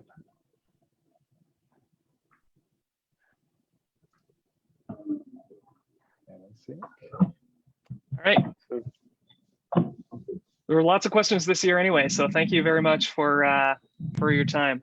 Oh, I remember my question. Does it play does it play Muse or SID files? Does it have a music player on it, or? Yeah, let me switch back to the app launcher here. I'm not sure whether, I don't know if you'll be able to hear this, but yeah, I recently added a SID playing library where I don't know if you're going to be able to hear this, but if we go to the timer, for example, we tick this down. Let's just go up like this, and I hit start here. When it hits the bottom, I don't know if you're going to hear this. Can you hear that through my mic? Yes. At least I can hear it. Yes. Yes. Okay. So if you could hear can hear that, yeah. So the timer, for example, when it strikes 0, it loads in a SID file via a SID play library that I've written, and it can play the SIDs. The only caveat is that it's very, very unsafe to just play random SIDs. So I've been pumping SIDs through the SID relock tool that's available online, that relocates the 0 page that SIDs use and relocates what memory they use, in order to get them to click. A regular SID could just use any old 0 page address, and that's obviously not going to work because the operating system is already using a bunch of 0 page. And so if you just load like a random SID, it'll probably cause a crash because it'll overwrite, some critical operating system 0 page address. But relocating SIDs works really great. So you need more like an address of 1000 or a D420 or something, right? Yeah, my preferred address is 2000. Like when I relocate them to 2000. I mean, they can be relocated to anywhere that's kind of within like the heap memory range, but 2000 is usually not used. So it's a good spot to relocate them to. I know next time I'm gonna make some music, I'll locate them to address 2000. Yeah.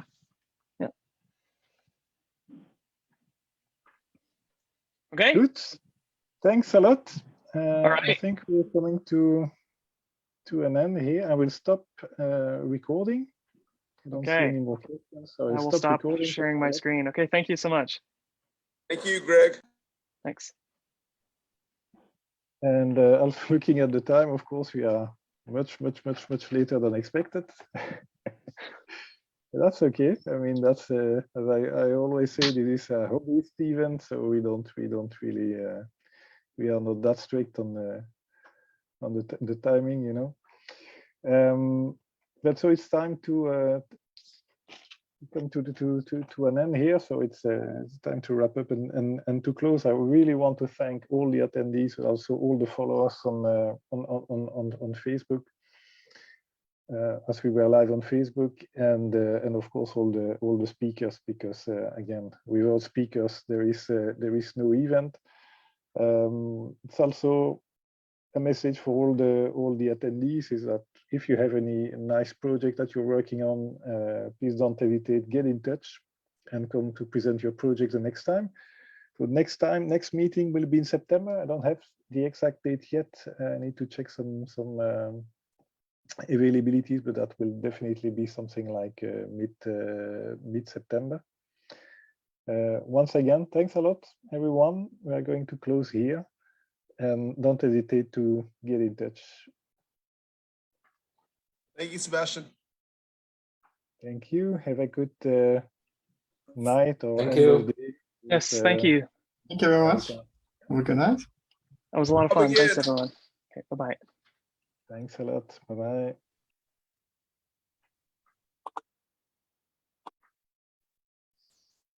Thanks.